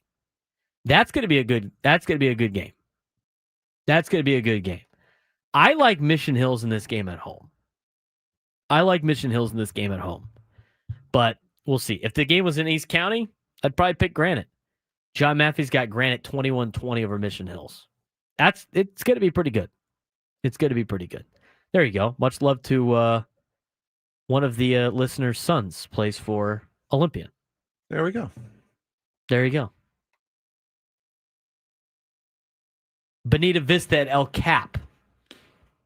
Bonita 0-3, El Cap 1-2. Bonita's been outscored 74-28 in 3 games. El Cap snapped a 2-game losing streak to open the season with a 17-14 win over Chula Vista last week. Maffey's got El Cap over Bonita 21-17. I would agree with Maffey on that one. Other games for you. Maranatha Christian at Coronado. Colin Leonard, who is the freshman quarterback for Maranatha, has now won 2 in a row, beating Escondido Charter and Orange Glen. River Contreras, Aaron Tazen, and Sawyer Brandt are the team's other offensive weapons. Coronado is led by quarterback Jack O'Sullivan, who has thrown for 294 yards in 2 games. Reese Pagan is his favorite receiver. He has 4 catches for 104. I like Coronado in this one over Maranatha Christian. I agree with John Maffey. He's got Coronado 20-17. We talked about the Olympian Santana game a little bit. Olympian has outscored its first 3 opponents 129-24. Jaden Flores, as mentioned before, has thrown for 818 yards and 8 touchdowns. 4 players, Patricio Flats, Jorgani Estrada, Mikey Talavera, and Gio Ware, have more than 113 yards receiving. Santana has outscored its opponents 72-14. Ethan Miller has thrown for 589 yards and 7 touchdowns. Denton Gore and Colton Thornton are the top receivers. Jordan Galissi and Tatum Morehouse lead a stingy defense for Santana. I like Olympian in this game, not just to kiss your ass. I will take the Olympian Eagles. I'll take it, though. Oh, yeah? Valhalla at Ramona. Both teams are 1-2. Valhalla has lost its last 2 games after a 51-27 opening win over San Jacinto Valley. Norsemen have rushed for 394 yards while throwing for 107. Ramona snapped a 2-game losing streak with a 41-14 win over Vista last week. I like Ramona in this game. So does John Maffey. Mountain Empire at San Ysidro. That's a drive. Mountain Empire hasn't been 3-0 to start a season since opening the 2011 campaign 6-0. The Redhawks are 10-32 over the last 4 seasons. San Ysidro is led by quarterback Diego Garcia, who has 489 yards of total offense. Sean Blazin has 246 rushing yards, and Aaron Garcia has 10 receptions. John Maffey likes San Ysidro to snap the Mountain Empire start, 24-21. I'll take Mountain Empire in that game. Mission Bay at UC, another good one. Both teams are 3-0. Mission Bay has outscored its first 3 opponents 119-38. Trey Arnold is the first quarterback in the county to throw for 1,000 yards this season. He's already thrown for 1,000 yards. He's played 3 games. He's 64 for 93 for 1,003 yards and 14 touchdowns. Bucks have had 5 receivers with more than 121 yards, led by Jaden Marcelino, who has 12 catches for 214. Kai Barrios, who's got 17 for 196. Running back Shane Brushy has 272 yards and 7 touchdowns. UC has outscored its first 3 opponents 123. It says 123-4. That might be a typo. Quentin Damara has thrown for 659 yards and has rushed for 272. DJ Ferguson, Desmond Damara, and Declan Houston all have more than 144 yards receiving. Deshaun Hill has rushed for 426 and 7 touchdowns. Here's another good game for you. Torrey Pines at Mount Miguel. Torrey Pines makes the trip out to Mount Miguel. Pair of wins to open the season. Torrey lost last week 17-13 to Eric Weddle's Rancho Bernardo Broncos. Falcons are led by quarterback Blake Miller, running back Sonny Villegas and Dominic Rocha, and receiver Logan Bonneau. Mount Miguel is a talented, prospect-heavy team. I like Torrey Pines in this one by a field goal, just like John Maffey. I think Torrey's going to be good out there in the East County. Carlsbad at Poway is a good game. Poway, finally in the top 10, according to the Union Tribune Writers Poll, had a tough loss against San Marcos. Let's see if they can bounce back against Carlsbad, who has been destroying teams out of the gate. I like Carlsbad in this one. I like Carlsbad by a couple of touchdowns. I think Carlsbad's going to be one of those teams battling for an open division playoff spot. And then the last game that we're going to talk about, it involves a nationally ranked team. Mission Viejo is ranked number 3 in the state, according to Max Preps, and number 9 in the country. So the 9th best team in the country is going to come down to Lincoln and take on the Hornets. Mission Viejo's 3-0. Lincoln's 3-0. Lincoln number 1 in San Diego County. Mission Viejo, this is what you need to know about Mission Viejo's team this year. Mission Viejo's team is loaded. They're loaded. This is the team that they think could finally get Mater Dei Santa Ana and St. John Bosco and win a state championship at the open division level at state, which is very difficult to do. I mean, you got to be one of the Trinity League schools. Mission Viejo have outscored their opponents 118-31. Their quarterback is a stud. Luke Fahey, he's a 3-star player who's committed to Ohio State. He has thrown for 877 yards and 10 touchdowns with no picks. Team's best receivers at Mission Viejo are sophomores Luke Carby, Jack Junker, and KJ Woodbury. Defensive back Jaron Jones is committed to Washington, while defensive lineman J.D. Hill is headed to Northern Arizona. Mission Viejo is 40-8 over the last 4 seasons, taking on a Lincoln team that's ranked 5th in the state and 50th in the country. Lincoln's outscored their opponents 143-80. And one of those opponents for Mission Viejo, I mean, they destroyed Folsom. And Folsom's a really good football team up in the Bay Area. So we'll see what this game in store. I think Mission Viejo is a lot to handle. Lincoln always does a good job of keeping it close with some of these powerhouse type teams, so maybe they can, but Mission Viejo might have too much for Lincoln. We'll see. It's going to be that's a big game tonight down at Lincoln. I mean, Mission Viejo is no slouch. I mean, they're number 9 in the country. They got all these talented players. They're huge. Their line is huge. They got all these weapons. They got a quarterback going to Ohio State. Hornets got some good players too. Jordan Roa throwing for 432 yards and 6 touchdowns, no picks. Courtney Miller-Thompson has 20 catches for 255. Darian Brides has 11 catches for 155. Rashad Robinson has rushed 48 times for 520 and 7 scores. Junior Curtis, 30 carries, 283 yards.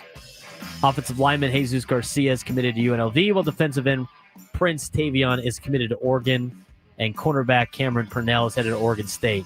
Lincoln is 44-8 over the last 4 seasons. We'll see how it plays out. That's the high school football look tonight. When we come back, we'll get you the sports thread on the Braden Surprenant Show.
San Diego, it's time to fire it up. From the beaches to the ballparks, from the Gaslamp to North County, no one knows America's finest city like he does. You can't just punt on a Manny Machado prime year.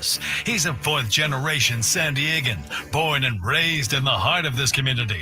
Passionate, opinionated, and always bringing you the real talk on your teams, your city, and everything in between. Braden totally knows his stuff. He's ready for the next step. That guy is good. Live and local, it's the Braden Surprenant Show. But I think Braden's one of the up-and-coming young stars in the media game in San Diego. Now, here's your host, Braden Surprenant. During that last break, Frank is trying to convince me why Rufus the Bobcat is going to beat Ohio State this weekend. It's a very convincing argument. All right, you know what? If I had to listen to it, I think everybody should have to listen to it. Why are the Bobcats of Ohio going to beat Ohio State on Saturday? Well, first of all, Ohio has a better mascot. It's a fierce kitty versus a nut. I think the fierce kitty wins that one. Ohio has more wins, 43-4, over Miami of Ohio. Ohio has never lost to Michigan, where Ohio State has lost to them 51 times. Okay. Ohio has won 6 MAC championships, where Ohio State has never won one, which is, for a team like Ohio State, you figured they would have beaten them. Yeah, I think they'd win one by now. Ohio has won the famous Idaho Potato Bowl twice. Ohio State has never done it. Okay. Ohio has won 1 national championship and 1 world championship. What do they have a world championship in? Just don't worry about it. Okay. Oh, it was the Bahama Bowl, which is not necessarily in the U.S., so there you go. Couldn't find the results of the national championships for Ohio State on Google, but we do know that Ohio State has never won a world championship.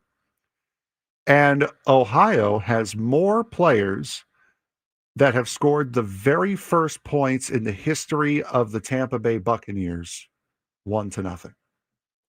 Bobcats all the way. I'm convinced. You going to go put money on that game?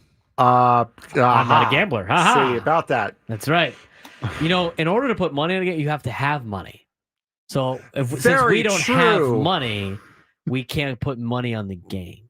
Very true. But I tell you what, Clay in the South Bay might be a little nervous now after hearing that entire diatribe. 4:00 tomorrow on Peacock. Never lost to Michigan. That's a big one.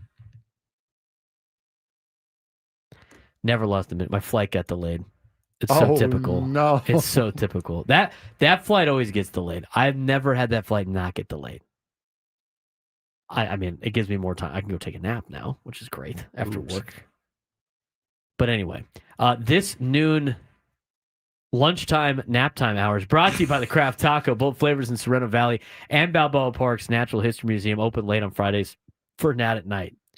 Every time I fly to Nashville, I fly the direct flight because it's better. They used to have more direct flights from San Diego to Nashville on Southwest. Now they just have one, and it usually leaves at like 5:30 in the afternoon. And it gets in at like midnight, Nashville time. And every time it's late. Every time. And at that point, I'm rallying this weekend anyway. What is sleep? I don't know what sleep is. I haven't had sleep in like 3 or 4 since the football season started. No sleep. We're a no sleep gang. Okay, we're working a lot of different things. All right, I got the show every day, staying up watching the Padres, doing football stuff, watching football, coaching football. Friday nights are usually late nights anyway. We're off this Friday, so sleep is not really a thing for me during this time of the year. I catch up on sleep in like January when the season's over. So it's just going to be a rally time when we get moving. So my flight was at 5:30. I think it's now like 6:47 or something like that. Always. The flight's always delayed, which, you know what? It happens. Not that big of a deal. Okay. What's going on in the sports world, Frank? Let's get to today's sports thread. Chad, the one that's always blowing up with the biggest sports takes, debates, and breaking news. You got barbecue back there, and you didn't invite me? Yeah, we've got that too. Welcome to the Sports Thread, where we break down the top 5 stories in sports, just like you would with your crew. Oh, no! Disaster! What a bad idea! No filters, no silence, just real talk. All right, Frank, what do we got today? Before we get into the actual sports thread today, just want to say we're talking about week 3 or week 4, however you want to call it here, for high school football. Week 1 for high school football on Long Island starts tonight. Good luck to the Babylon Panthers, who are playing Kings Park tonight, and Amityville, who are playing West Islip. So good luck to you guys out there.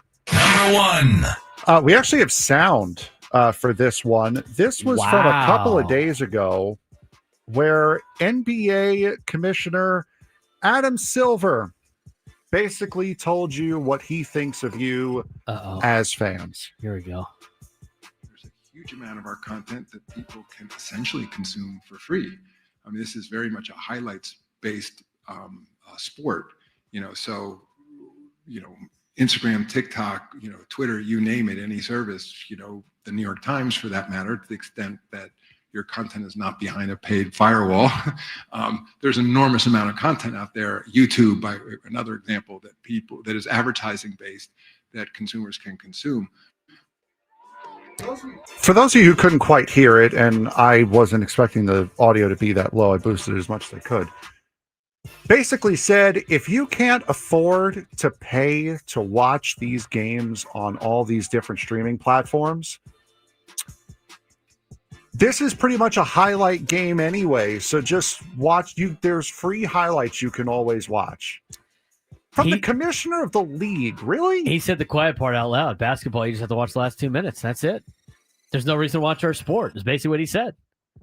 No reason to watch our sport. Just watch the highlights after. But if you are going to watch our sport, you better make a lot of money so you can afford to watch our sport. We're a sport for the rich, is basically what he said. That's what it sounds like he said. Yeah. No, it's and if you don't like it, disgusting. You poor people can watch highlights. Am I putting words in his mouth? No. I don't think so. That's kind of what I got out of that. Oh yeah, you just, you can't afford us. Just watch the highlights.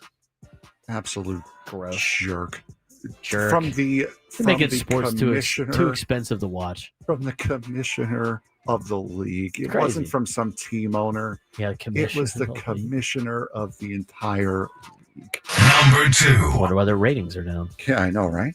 13 men's college basketball players from 6 schools were involved in gambling schemes, including betting against their own team, game manipulation, and sharing information with third parties for gambling purposes, the NCAA announced yesterday.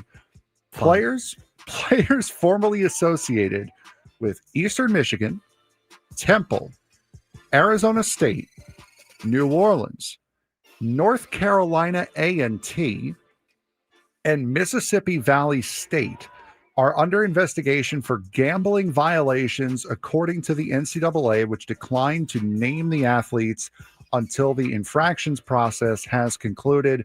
None of the players are currently enrolled at the schools where the infractions occurred, according to the NCAA. Braden, this is the price you pay for embracing gambling in sports. Is it not? It is. This is the risk that you took. This is the can of worms that has been opened. This is Pandora's box. We want to get all the money from gambling, but we don't want our athletes to gamble. We're going to make it so easy for everybody to gamble and give us money. Oh, we forgot that all of our players have access to all of this.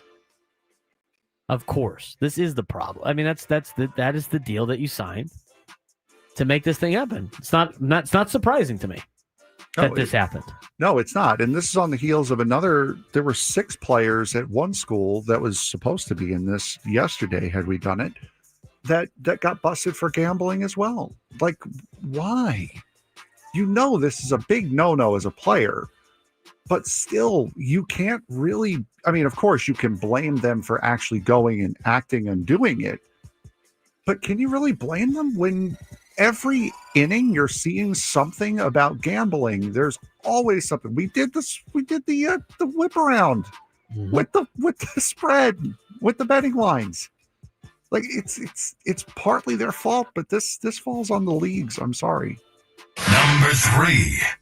SEC coaches expressed support Wednesday for the proposed move to college football's transfer portal window from December to January, arguing it is the best option even if it conflicts with the college football playoff schedule. LSU coach Brian Kelly said on Wednesday during the weekly SEC teleconference, "I'm sorry, there's no crying on the yacht.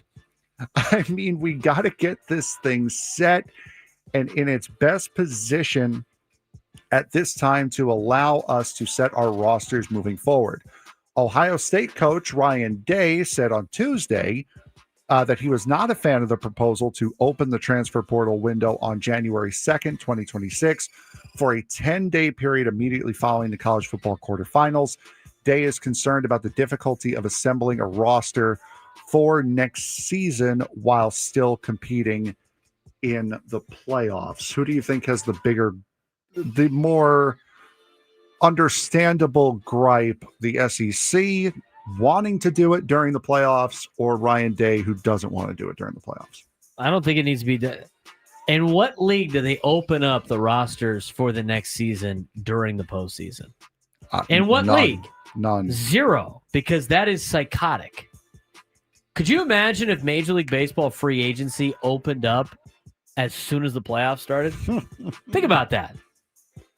Bryce Harper, playing for the Philadelphia Phillies right now, as a matter of fact, in a couple of months, will be a member of the Oakland A's per the contract he signed yesterday.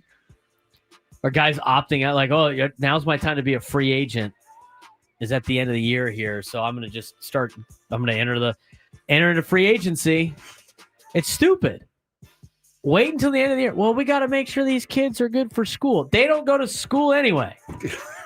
I mean, there's another part to it. Are we what are we doing here? Are they being paid to play football? Or are they going to school? You know what? They're probably there to get paid to play football. Let them get paid to play football. That's what everybody wanted. Everybody wanted them to get paid to play football. Well, they're getting paid to play football now. So what happens is, if you're going to leave, you're going to be late getting to the next semester for school. I don't feel bad for them. Make the transfer window for 10 days. The first day after the national championship through, that is your 10-day transfer window. If you want to transfer, that's it. And the only other time that you get to enter is if your head coach leaves. And you have 10 days after your head coach leaves or is fired. That is what the rule should be. That is what the rule should be. Well, we got to get them on that. No, you don't. You're paying them money to play football. That's what this is. This is what you wanted. This is what everybody wanted. They wanted these guys to get paid to play football because the NCAA and all the schools are making all this money and TVs. This is them getting paid to play football. This is the rules that need to be put in place to make it as competitive as possible. You can't cry foul to take away the student part of student athlete for as many years as these conferences and these schools have done. And then cry foul that, oh, well, these kids are students first. We got to get them into school. No, you've done so much to discredit the idea that these are student athletes already, that now you can't pick that argument back up and go, oh, well, these guys are student athletes. They got to be in school ready to go. Now, when it's convenient for you. Yeah, exactly. No, you're a fool. Number 4. All right, last one we have time for. Back to the NBA. The NBA will implement a new change for the 2025-26 season with unsuccessful end-of-period heaves now not being recorded as missed field goals attempts for the team. So under the new rule, which was finalized at the league's Board of Governors meeting on Wednesday, those long prayer half-court shots will no longer impact an individual player's field goal percentage. Does that move the needle for you at all? No, it does. I don't care. Okay. Does that mean if they make the half court shot, they get what a super bonus it is for the field goal attempt? According to Sports Radar, for stat keeping purposes, the NBA will tell the teams that any shot taken within the final 3 seconds of the first 3 quarters that's launched from at least 36 feet away, Jesus, will not count toward an individual. Many players have avoided taking these shots because, God forbid, they mess up their stats. Oh, yeah, because that's what we're worried about. According to Sports Radar, players last season made about 4% of those shots taken. Based on its tracking data, Golden State Warriors, Steph Curry, and 4 shots for Nikola Jokic made them. Who cares? I don't care. If they're worried about their stats, they're worried about other things. And that's winning and losing. The fact that we have to put this into a rule, I mean, how many of those are affecting the guy's shooting percentage? I mean, seriously. How many have they attempted, in their career? They can't have a massive, and all these guys have attempt so many shots. There's no way it's having a massive impact on their shooting percentage. I'll tell you what it does do, though. What does it do? Makes for a great highlight. It's true. All right. The NBA is a highlight league. Highlight league. Hey, you know what? That's true also. All you peasants, watch the highlights. Just watch the highlights. All you people that have money, watch our product. What a bold thing to say. A bald thing from a bald man. A bald works too, I guess. All right. Thanks for the sports thread. When we come back, Aztec basketball is in the news. We'll talk about what was said and why it's good news. When we come back, Braden Surprenant Show.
Baseball coverage on 97 to the Fan is presented by T-Mobile at T-Mobile.com and get a great deal on an iPhone 16 Pro. He's Frank Marchese. I'm Braden Surprenant. Braden Surprenant Show here live and local each every day from 10 to 2 on San Diego's #1 sports station 97.3 The Fan.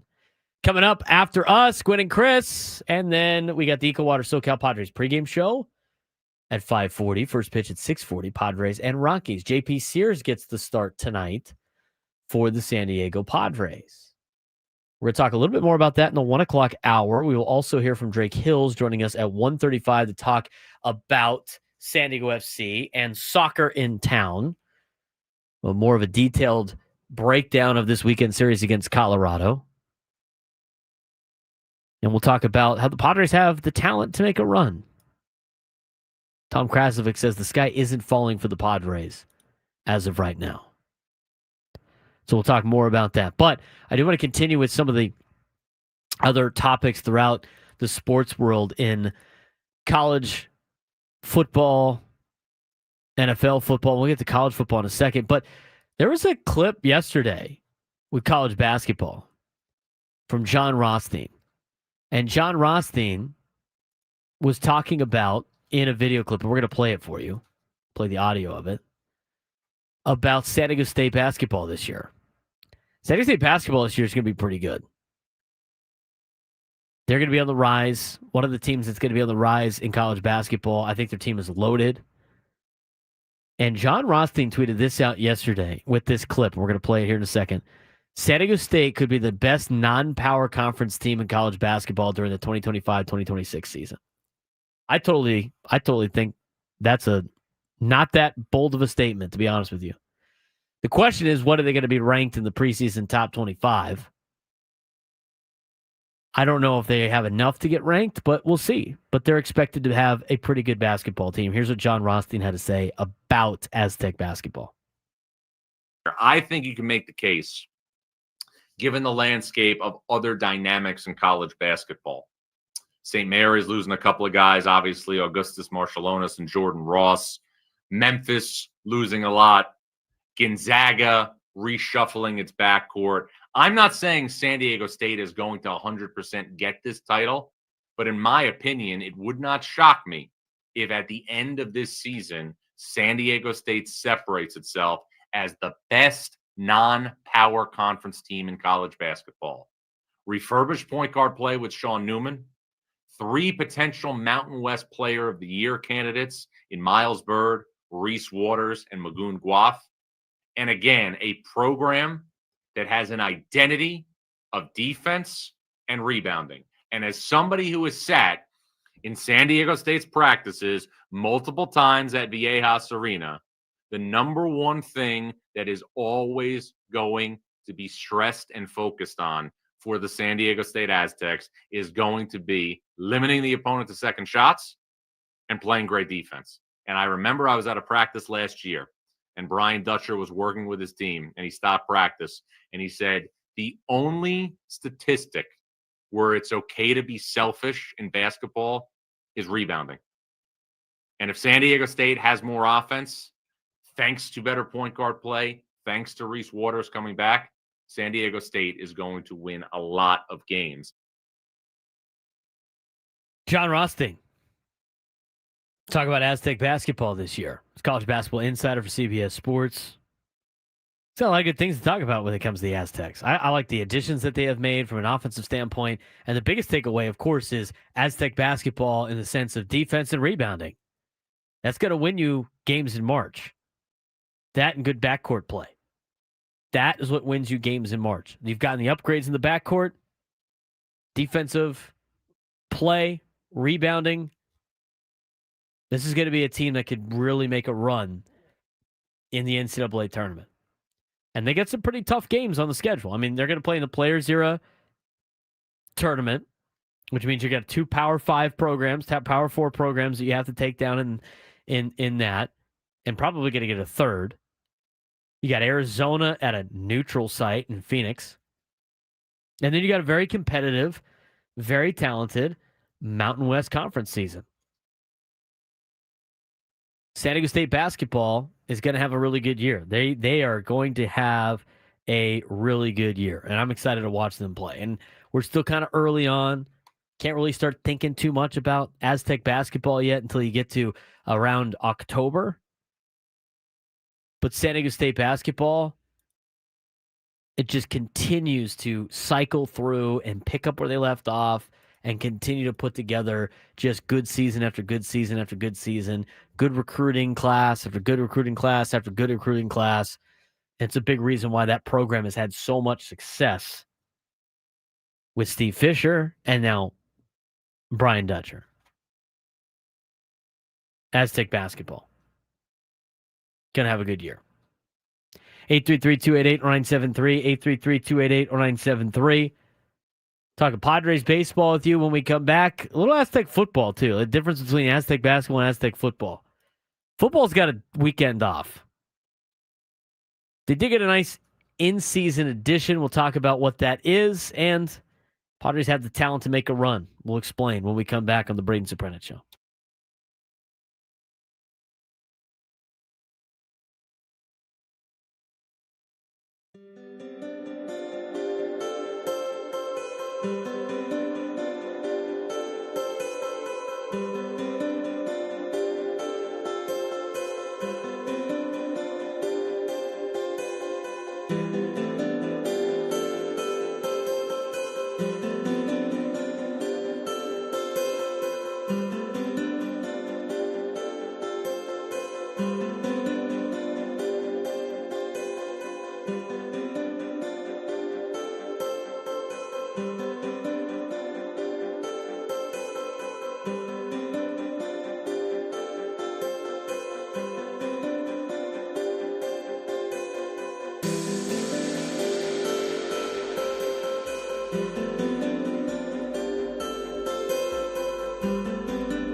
We need a contestant for Midday Sports Standoff. If you call in, 833-288-0973, 833-288-0973. If you call in and take me down to some sports trivia, you'd be qualified for a chance to win a grand prize, a trip to see the Eagles at the Sphere, Las Vegas, including 2 tickets to the show on January 30th, a 2-night stay at the Venetian Resort Las Vegas, a Vibe VIP package, and a $100 gas card. The Eagles have added 2026 shows to the band's residency at Sphere in Las Vegas on Friday, January 23rd, Saturday, January 24th, Friday, January 30th, and Saturday, January 31st. The residency now features a total of 48 shows from Friday, September 20th, 2025 through Saturday, January 31st, 2026. Tickets at Ticketmaster.com. 833-288-0973. 833-288-0973. See, we got a contestant there, which is great. All right. Let's talk about Aztec football getting a big addition, as mentioned before. College football rosters, as pointed out by Kirk Kenny in an article in the San Diego Tribune, set by summer, certainly by the first day of school, which makes San Diego State's addition of UNLV transfer defensive lineman Tatu Martinson this week highly unusual. Martinson was a significant contributor for UNLV the past 2 seasons, collecting 55 tackles and 2 sacks while playing in all of 28 games for the Rebels.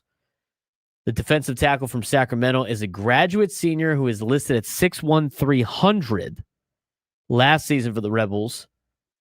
And how much he can immediately contribute for San Diego State remains to be seen. Martinson was cleared this week to join the Aztecs, giving him 2 weeks to practice, begin regaining his fitness, and familiarize himself with the defense before San Diego State's September 20th game against Cal. He played 2 seasons at American River College before transferring to UNLV before the 2022 season. Martinson went to court to petition for an additional year of eligibility, his case hinging on the 2 years he spent in junior college. So the same thing that Vanderbilt quarterback Diego Pavia opened the door with in December when he was granted an injunction after suing the NCAA, arguing that playing at a junior college shouldn't count against NCAA eligibility.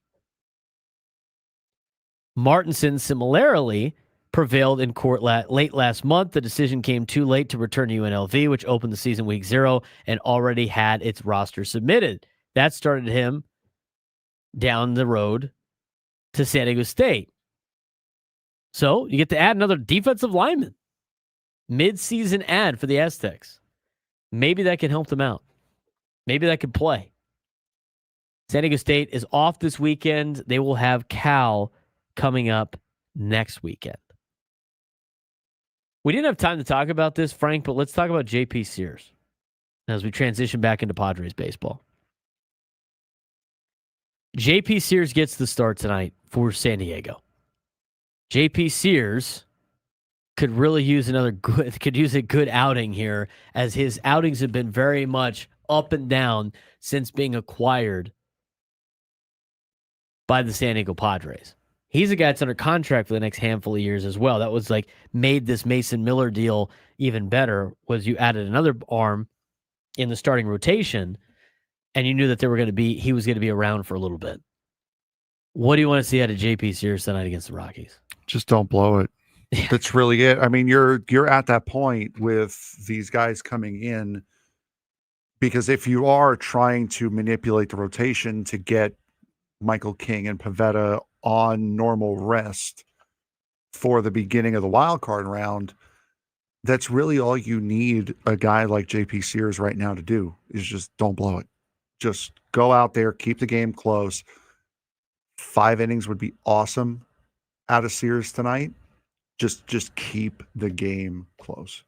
He's got to give everybody an extra day in terms of the rotation. So Dylan Cease is now starting Saturday. Darvish will start Sunday, which means Michael King and Nick Pivetta will both get 2 extra days of rest, as they will start the first 2 games of the series in New York after an off day on Monday. Mike Schilt said this: it's confidence in JP and the ability to make sure we're taking care of Darvish. Michael just came back and recovered well, but continue to make sure what that looks like. Dylan and Nick have been taking the ball and making sure they're getting their days appropriately, and we know we're keeping everybody in a position where they can go out and go pitch and dominate as a starter should. So I like this move, and I think you could do it against the team like the Rockies. But as mentioned before, when you say don't blow it, it'd be nice for him to get through 5 innings and have the not giving up 4 runs. Yeah, less than 4 runs. Yeah, no, that's exactly the expectation. I would say 3 with how this offense is, but somebody brought it up in the chat, and you saying now is the perfect time to do it to get a guy like Sears in. I would have to assume that Chicago against the White Sox is going to be another good time to do this, to manipulate the rotation. But this is also the perfect time to give Manny a day off, whether it be tonight or tomorrow. Maybe you swing it for Sunday where he's not playing a day game after a night game. This is a really good time to do all that stuff. If you're going to do it at any point, you're not going to do it against the Mets. You're not going to do it against the Brewers. You're most likely not going to do it against Arizona. You have 2 chances left. You have these next 3 games against Colorado and then the 3 games against Chicago next week. 15 games to go. 15 games to go. We looked at this, these numbers before. The Padres go 500 again. We keep talking about it. They still got a 99% chance of making the postseason. They got a big enough lead right now, and their magic number is down to 11. Could have been down to even more right now, but their magic number is down to 11. In order for the Padres to have more than a 50% chance of making the postseason, they have to win at least 4 games out of their next 15. That seems very doable, Frank. Which puts you would think that puts 84 wins as the number needed to make the postseason. You would think there are other teams out there that are not doing that right now.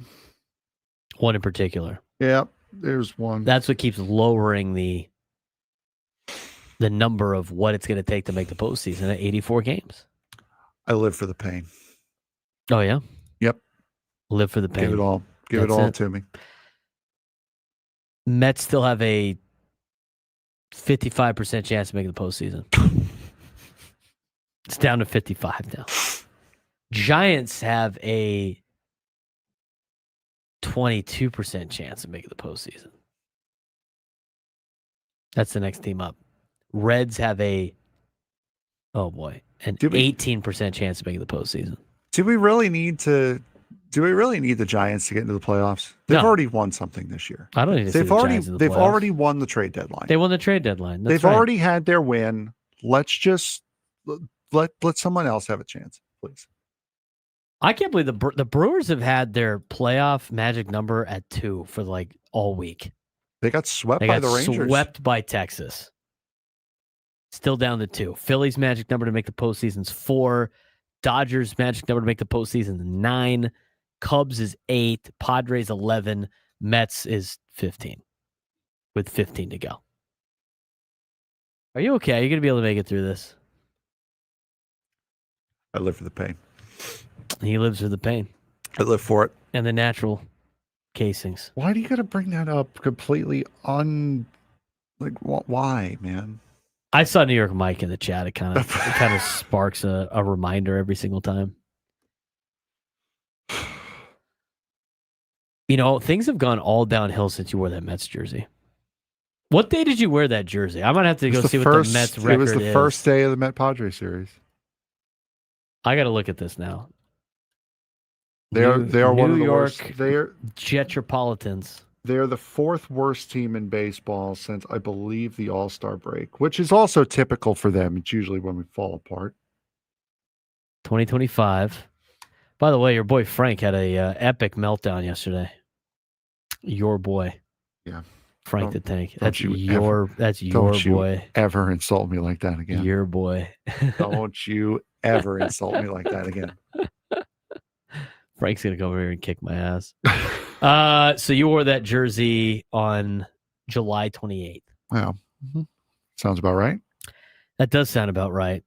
That is a lot of losses. Since July 28th, the Mets have won 1, 2, 3, 4, 5, 6, 7, 8, 9, 10, 11, 12, 13, 14 games.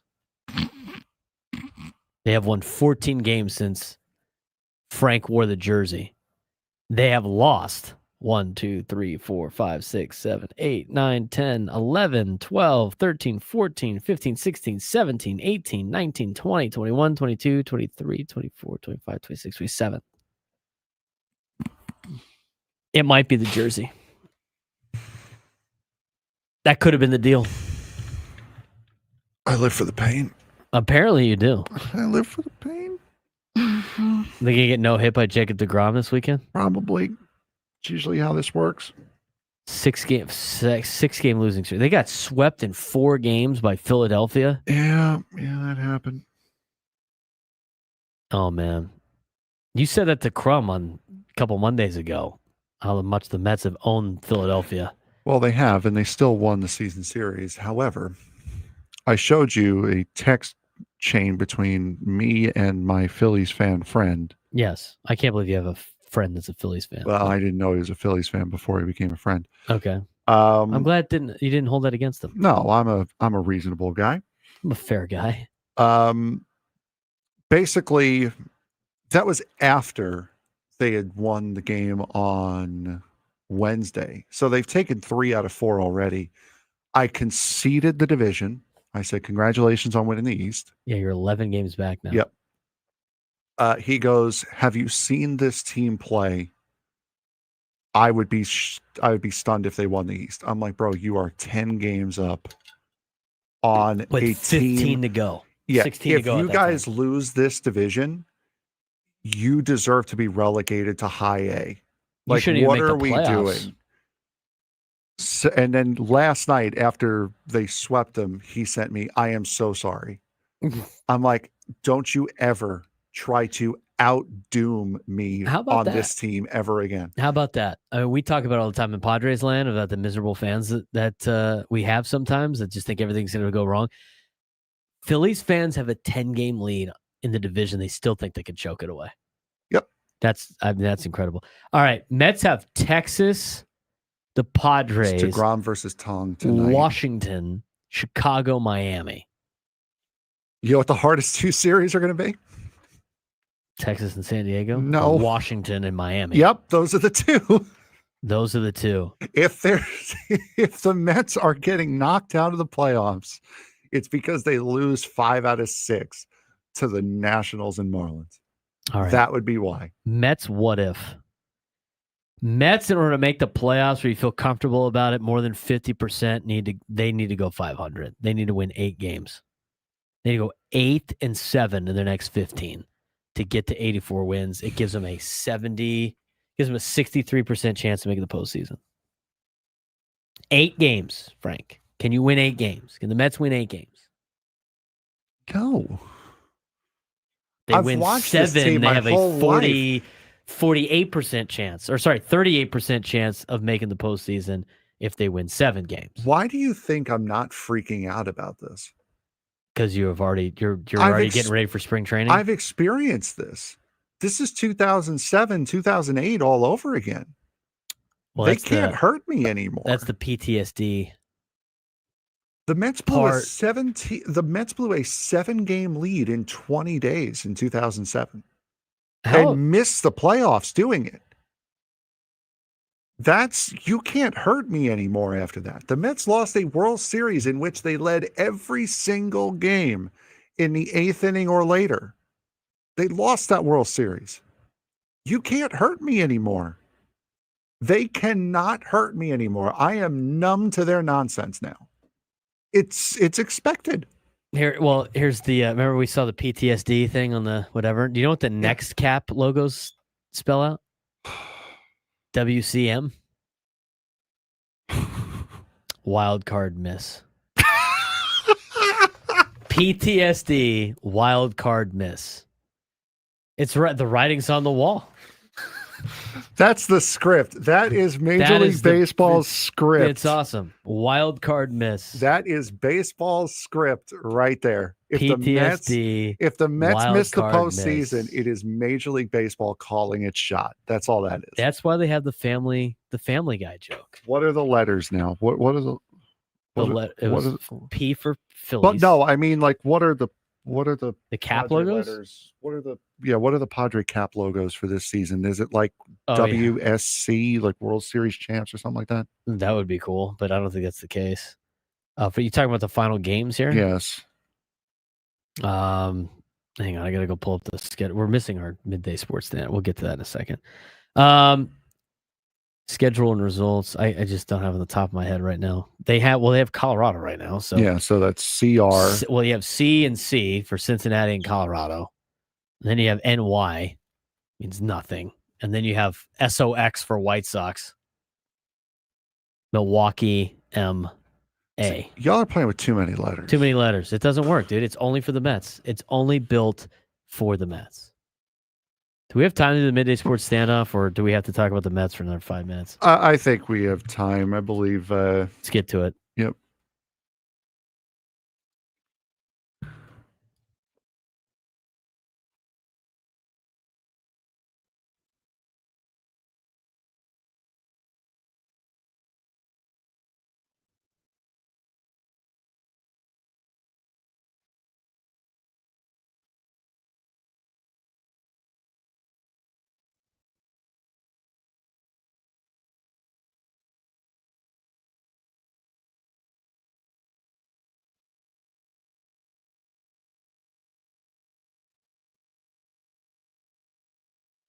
All right, Frank, who we got playing today? We had a different contestant, but I believe Jamie in San Ysidro is here, willing to play the game. Jamie, how are you, bud? How are we doing, gentlemen? Good, good. All right, so today's topic, 10 possible answers to this. We're going back to baseball for this one. 10 Major League Baseball logos with a complete circle in them. A complete circle, God. and no letter. The letter O does not count. So, Jamie, you ready to go? Does not count. A complete circle in them. Yes, a complete circle. Oh, dear Lord Almighty. Jeez. All right. How many are there? There's 10. 10. There's 10. Doesn't mean it's a circle logo. I mean, there are circle logos, but my it doesn't God. mean they are a circle logo. You're an ass for doing this. Hey, listen, we're trying to stump you, dude. I know. I believe We're gonna run out of time for Jamie to get an Boston answer. Red Sox have a circle. No, Socks. the sock breaks the circle. Braden? Oh, it's got a. Oh, I see complete circle. I get it now. Cubs. Cubbies do. CHC. Jamie. Holy shit. That's not going to work. We've been talking about them. Texas Rangers? You know what? Yeah, they do. What? That's one that's not on the list. What do you mean they do? It's a T. It's the circle. And they have a plate. It's the circle logo. And they have a circle logo? They do have a circle logo. Milwaukee. They got a baseball in The it. baseball is a complete circle, yes. The Mets, don't they? The New York Metropolitans, yes, they do. Oh, I know what you're talking about. It's not cap logos, obviously. No, it's the official logos, yes. Yeah, okay. Seattle. They have a baseball in there. Seattle. Damn, I haven't even thought of that one. I was going to go with the Astros. Houston Astros, correct. Both tied, 3-3. San Francisco Giants. The letters break up the perfect circle of the baseball. It's a baseball. The letters break up the perfect circle of the baseball. Are you kidding me? No. No, that's Wait, I was thinking the exact same it's thing. a circle baseball. The Giants name is on not, top of the circle. It is not a perfect circle because the letters break the circle. No, it doesn't. Yes, it does. I'm putting this under protest on that. That's terrible. Jamie? Braden said the Mariners, right? Yes, he did. I did. Uh, Wait, wouldn't the compass on Wait, the baseball? hold on. Wouldn't the compass on the baseball Well, break no, at the the purple circle? Complemento. Nope, they just have the A. It's just the A's now. Oh. Washington Nationals. Washington, correct. Then we got 2 strikes on you. Good gravy. Did Braden say the Brewers? I did. Yes, he did. Oh, need an answer. The Reds. Nope, and that would have gotten you the tie, which would have gotten you Yankees. the win. No, the Yankees. No, because the bat breaks up the perfect circle. No, it definitely does not. Yes, it does. No, it doesn't. There's no way. That was your worst question you've ever had. Oh, I'm sorry. stop That it. was, come on. We're discussing that when we come back.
1 o'clock on the Friday.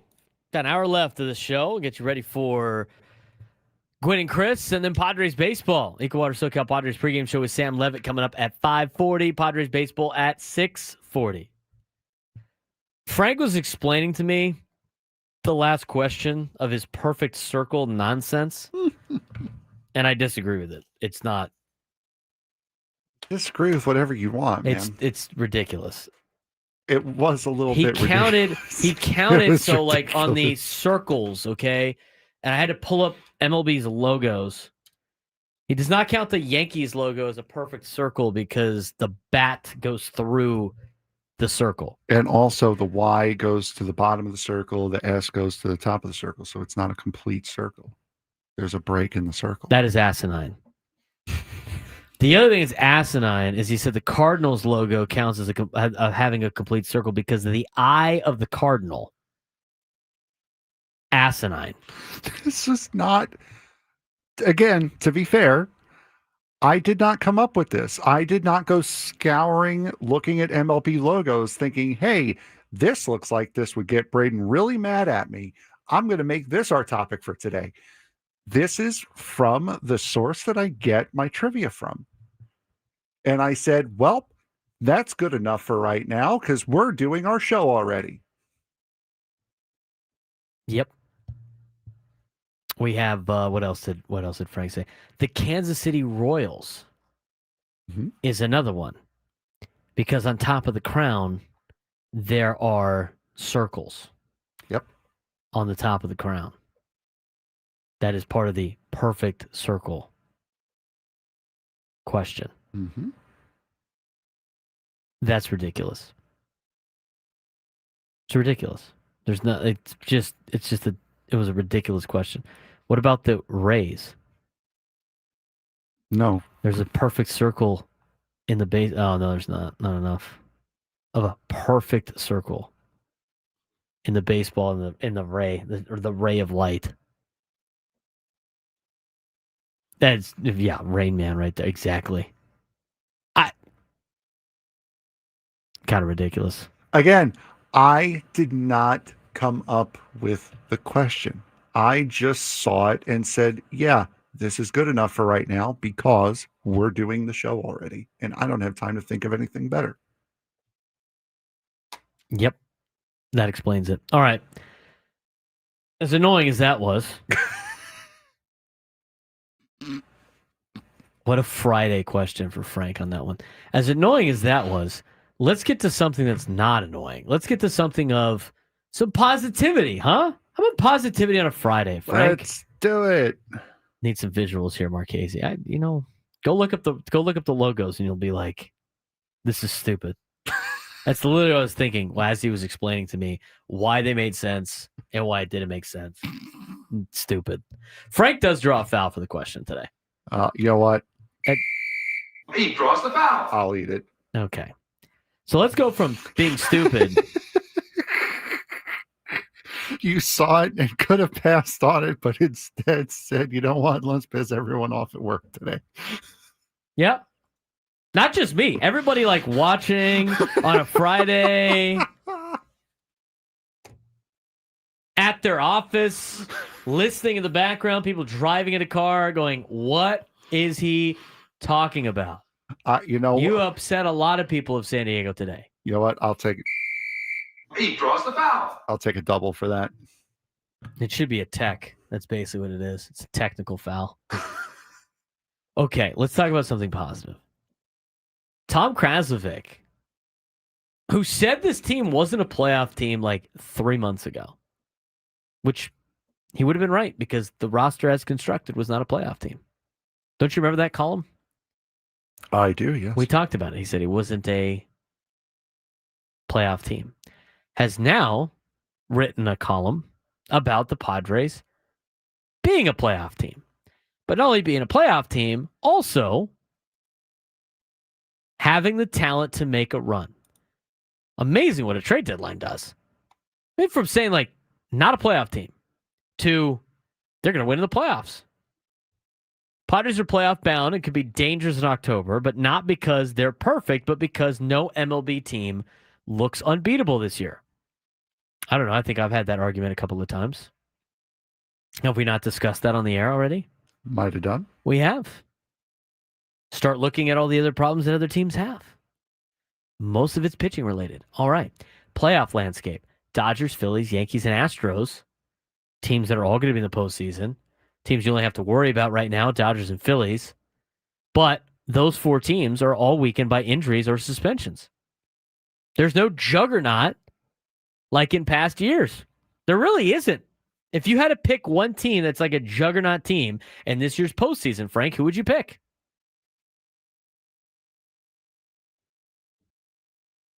One more time. I'm sorry. Working on building. Working on stupid questions again? Is that what you're doing? Working on building the podcast. How many perfect trapezoids are in MLB logos? Please define what a trapezoid is first. You know, there are a couple of MLB logos that have hexagons in them. Got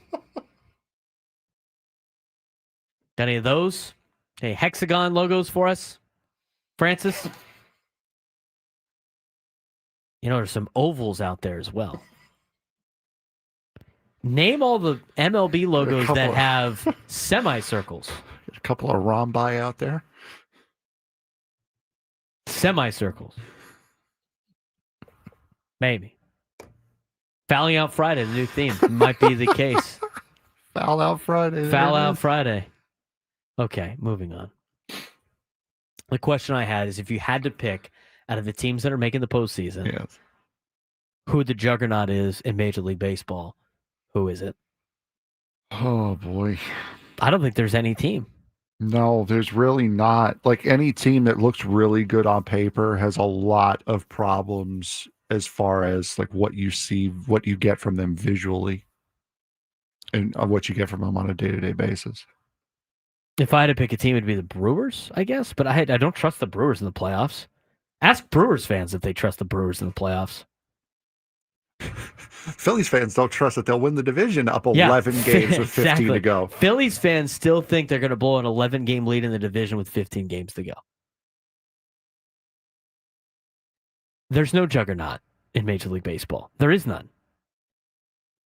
I mean, I think more from a National League standpoint than an American League standpoint. But look at the American League. Who in the American League is dominant that you don't want to play? Detroit, because they have Tarek Skubal, but outside of Tarek Skubal, who pitches for Detroit? We saw the Houston Astros earlier this year with like half the team out. I mean, the Padres lost Arise in that series. They already had injuries, that they didn't have a full strength lineup early in the season. And I thought they had a chance to take 2 out of 3 from Houston.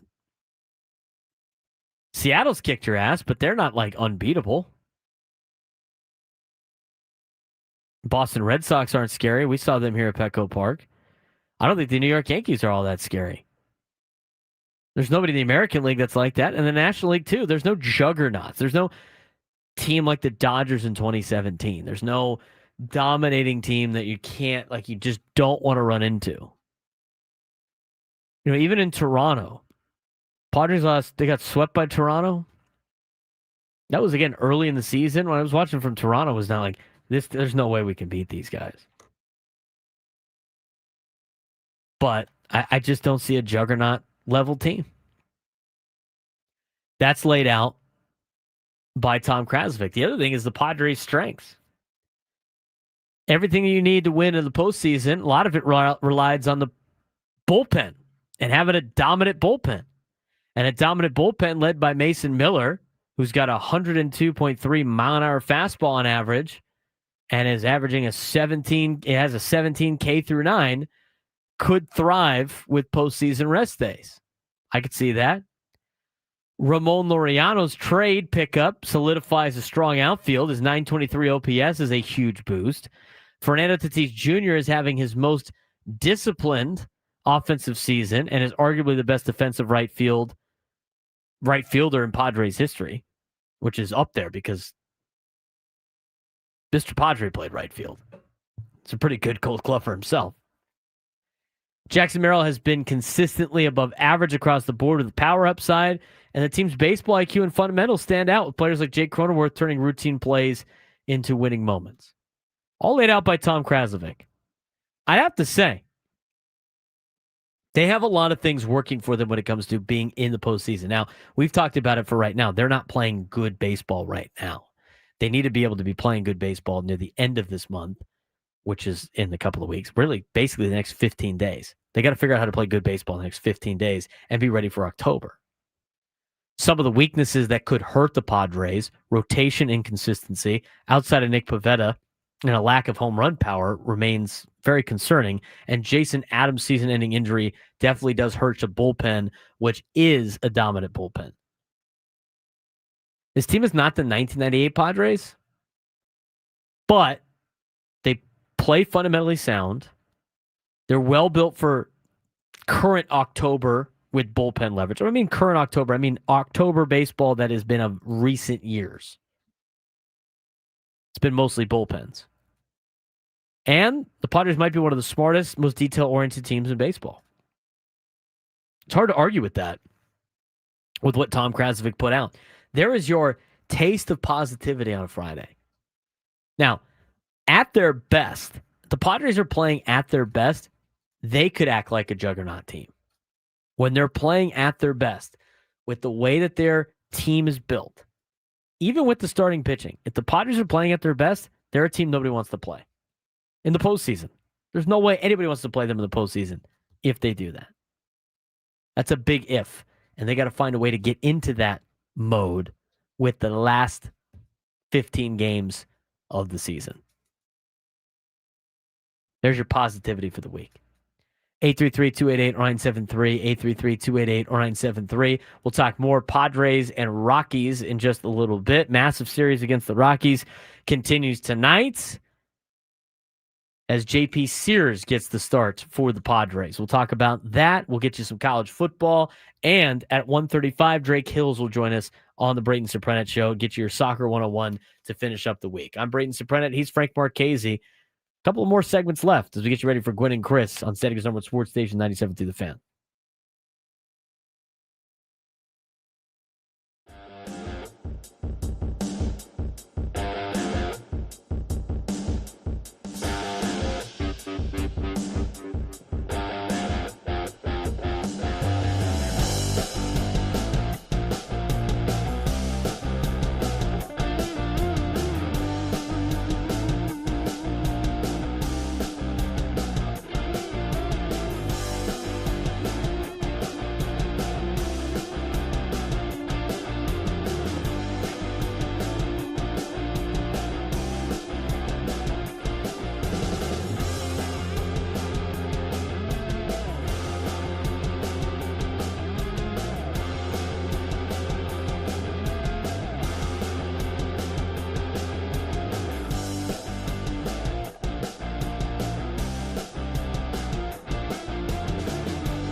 Have we talked about this or not? Has this been mentioned? Colorado and at Petco Park this year are like in their last. They haven't scored a run at Petco in last year. Yeah, it was. I just saw the picture before. I think it was like August 4th of last that tweet. year. You saw that Yeah. Rockies fans tweet. I'm like, oh, that's kind of funny. And then I'm like, wait a minute. They got shut out last night. They're only here twice. They got shut out last night, and beginning the season, the 11th, 12th, and 13th of April, they got shut out the whole weekend. I totally forgot about that. I'm trying to see like what they did last year, I guess, at this particular time. Because he was this Rockies fan tweets out this picture of Petco Park, and then he right from the upper row of the upper tank. And he quote tweets it this year and goes, the Rockies have not scored a run since this photo has been taken at Petco in this place. It's the last time Colorado was in San Diego. Before that, it was August 4th. They scored 2 runs. They lost 10-2. So the Rockies have yet to score a run at Petco Park in 2025. The last time the Rockies scored at Petco Park was August 4th, 2024. That's crazy. I didn't even know that was a thing. More so the fact that we just assume that the Rockies are just a problem for the Padres, but the Rockies have not scored a run. They'll score one in the first inning tonight. I mean, it's just baseball. Jean-Philippe Sears serving one up. Jean-Philippe. The Rockies haven't scored a run at Petco Park since August 4th of 2024. They haven't won at Petco Park since August 2nd, 2024. The more you know. The more you know. That's crazy. I couldn't believe that. We haven't talked about that one time tonight. Has anybody else mentioned that? I don't know. Sometimes those things just happen. You have no idea. They're like, there's no way that that's the case. But the Rockies have been shut out at Petco Park this year. Kind of like how there's 10 teams in Major League Baseball that have a perfect circle. No, shut up. That was stupid. That was such a dumb question. I know how hard it is to come up with those questions, so I usually give you the benefit of the doubt. But again, I didn't come up with it. You presented it. You saw it. I did present it. And you chose violence today. You said, I'm going to ruin everybody's day at work on a Friday. I'm going to piss everybody off at work. So we'll see if the Rockies can score tonight. My guess, knowing that I said that, will be a leadoff home run to break the deal. You know, I'm hoping gives up a leadoff home run tonight. Jacob deGrom? Well, okay, 2 people. Okay. Walker Buehler. Yes. Just got called up by the Philadelphia Phillies today. Is he eligible for the postseason? No, he is not. Did they throw him on the roster before? Is he or is he not? Have they said? Did not. They did not so throw him on the roster. Eligible for the postseason. I saw somewhere that he might be. Are they going to just try to petition for him to be available for the postseason? That's kind of what I figured was going to happen. I mean, hey, he's pitched this much of the season. They put him on waivers late. We claimed him. Like, that's. Walker Buehler said something stupid on this John Boy thing. What did he say, Frank? Go ahead. Yeah, here it is. He was asked, I don't know if the question's in it. He was asked about the ABS, the automatic ball strike system, coming to Major League Baseball, whether or not he wants it here. ABS? No, I don't. What about it didn't work? I think it's inaccurate. I think in most of the stadiums, it's not even actually on the plate. I think it shifts certain directions in certain ballparks. I think the human element is a huge part of this game. I think starting pitchers that have pitched for a long time deserve certain parts of the plate that other guys don't get. When I got to the big leagues, I didn't get every part of the zone that other guys did, and I think that's part of our game and should be. I think the punishment for challenging something that's clearly a strike is not big enough. I could kind of go on. I think the ABS system in general is a very good idea. I don't think we have any idea where to put it on the plate. I don't think we have any idea how to function it correctly in terms of the angles of ballparks. I don't think the umpires unions are going to be very happy about it. So there's a lot of negative about the ABS. So it sounds like Walker Buehler is not a fan of the ABS system coming to Major League Baseball. Why are you making fun of the way he talks? I don't know Walker Buehler sounded like that. I didn't either. That was kind of great. That was, unexpected. Not expecting to hear him talk like that. So he doesn't like it because he is now a veteran. And he wants to get a bigger strike zone from umpires because he is a veteran and he has earned the right to have a bigger strike zone than rookie pitchers. Cry me a river. That is the most Dodger thing I've ever heard in my life. That's like watching the Dodgers play all the time. It's like they're always getting stuff off the plate. It's like, oh, well, that's Clayton Kershaw. He's got to be great. I don't want that. No, that's not part of the game. That might be part of the game for like super diehard baseball people. I just want to get it right. Wouldn't you want to just get it right? Yeah. Just want to get it right. Walker Buehler. Buddy needs all the help he can get right now. What is he already, like 6? Yeah, it's up there. It's been like that for the last 2 years, 3 years. The fact that he signed a minor league deal with the Phillies after his show me contract with the Red Sox that they bailed out on. Kind of tell you all you need to know about Walker Buehler right now. One, because Walker's a Philly and Frank is a hater. Well, he's a Dodger first. That's right. Is that the worst combo, a Dodger-Philly? Just about. Philly-Dodger? Chase Utley's of the world? What's your opinion on Chase Utley, Frank? I like my job and I'd like to keep it.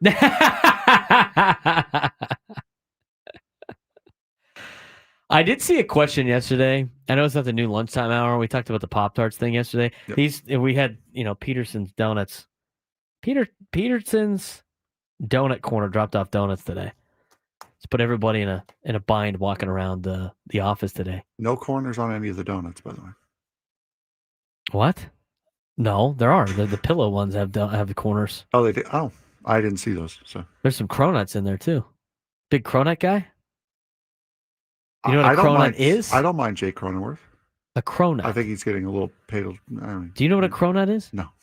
It is a croissant and a donut combined. It's a cronut. Gotcha. You're gonna have to try one then. I heard they're great, cronuts. But anyway, I saw this question in the chat the other day. It's a question for you, natural casing guy. What are the best toppings for a dog to get that snap of the natural casing? If you're going to a New York hot dog vendor, what are you putting on your dog? I mean, I know people will say that mustard, relish, and stagnant cart water are the only acceptable condiments on a hot dog.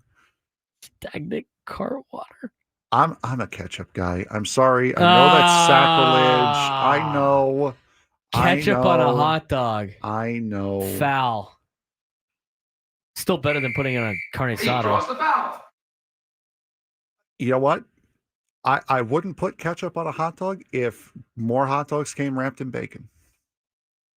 You like the TJ dogs with the bacon wrapped hot dogs? I like the bacon wrapped hot dogs, yes. There's not a lot of there's not too many things that like bacon doesn't make better for you. Exactly right. All right. Mustard dog's always good. Mustard and onions. Dig that. You put any sauerkraut on a dog? No, I'm not a big sauerkraut guy. You don't like the cabbage? No. What about the... I'm not putting something quote unquote healthy on a hot dog. If I'm having a hot dog, I've already decided I'm not being healthy today. We don't need to say what's in a hot dog.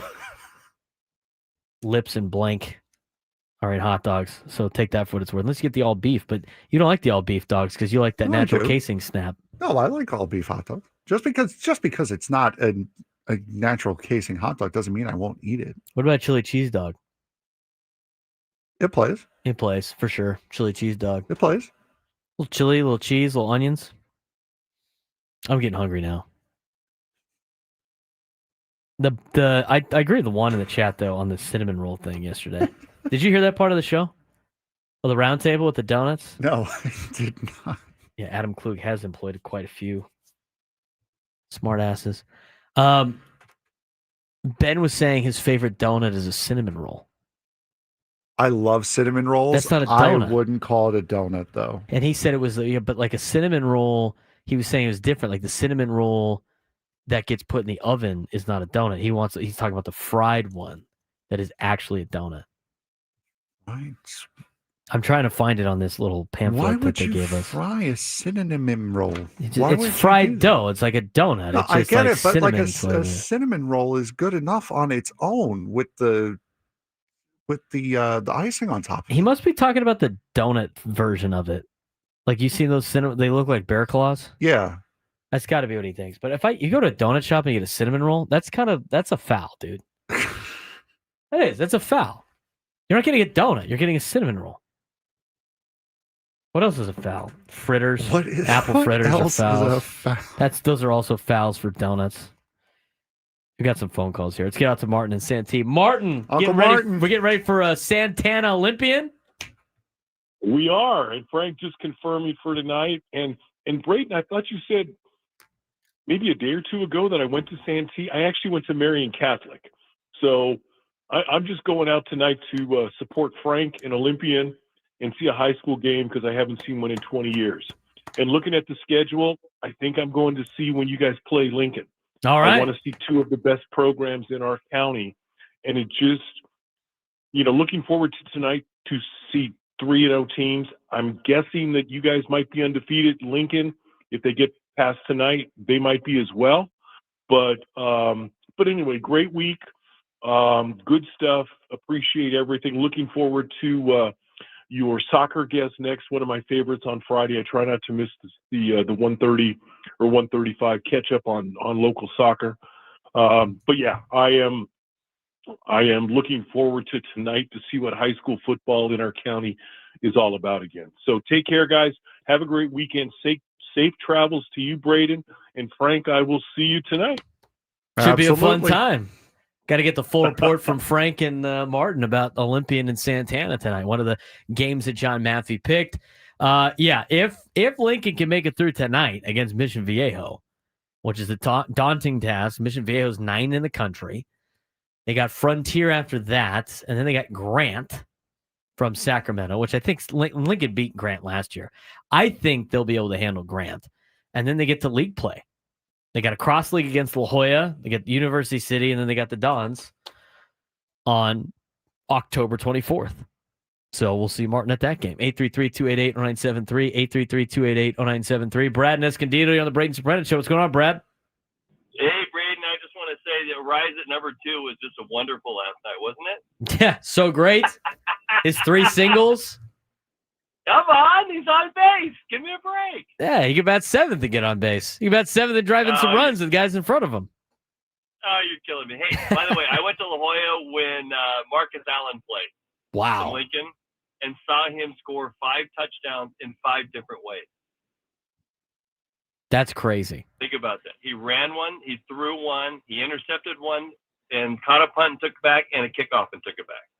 We have had a lot of great high school football players that have turned into some great Hall of Fame players in the National Football League, especially at the running back position. Yeah, he was phenomenal. The thing about Marcus Allen, you never saw him get hit hard. The guy never. He said, "I'll duck out. I'll get you the yard next time." That's awesome. All right, great show, and you are developing to be one of the young talents in San Diego. Well, thank you, Brad. I appreciate it. Let's get out to Vince in San Marcos before we get to Drake Hills. Vince, what's going on, man? Okay, all this food talk. My boys are talking about something called Yo Nuts. They do it inside my house. They're taking their favorite donut, like a maple bar, a French curler, any type of donut, even like a buttermilk donut, and then they hollow it out with their fingertip, and then they're pumping in their favorite ice cream, usually vanilla. So they mix some ice cream into the donut. That's pretty wild. What do you think about donuts in like a dessert capacity with ice cream, Frank? I'm okay with it. It's not just a morning thing, donuts. I mean, they it's usually more of a dessert make, than a breakfast thing. Yeah, That's they usually make them in the morning, and then by the time you get them at home, it's not great. But I mean, I don't mind it as a dessert. We had the debate on the show about the best donuts in town on the round table. So Peterson sent us some because Wood said it was VG's Donuts was the only. He's been all of them. He said he's been all of them. He said VG's is by far the best. I think it's a North County bias showing. I like Rose's Donuts. Mary's Donuts is good. Donut Touch is pretty solid. There's a lot of good donut places around. We've done the donut thing enough. Super foul from Rod. Is that for the ice cream donut? Probably. All right. When we come back, we got the full soccer report, Soccer 101 with Drake Hills on the Braden Surprenant show to close out the week. San Diego Sports Station 97 through the Fan.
1:40 on a Friday.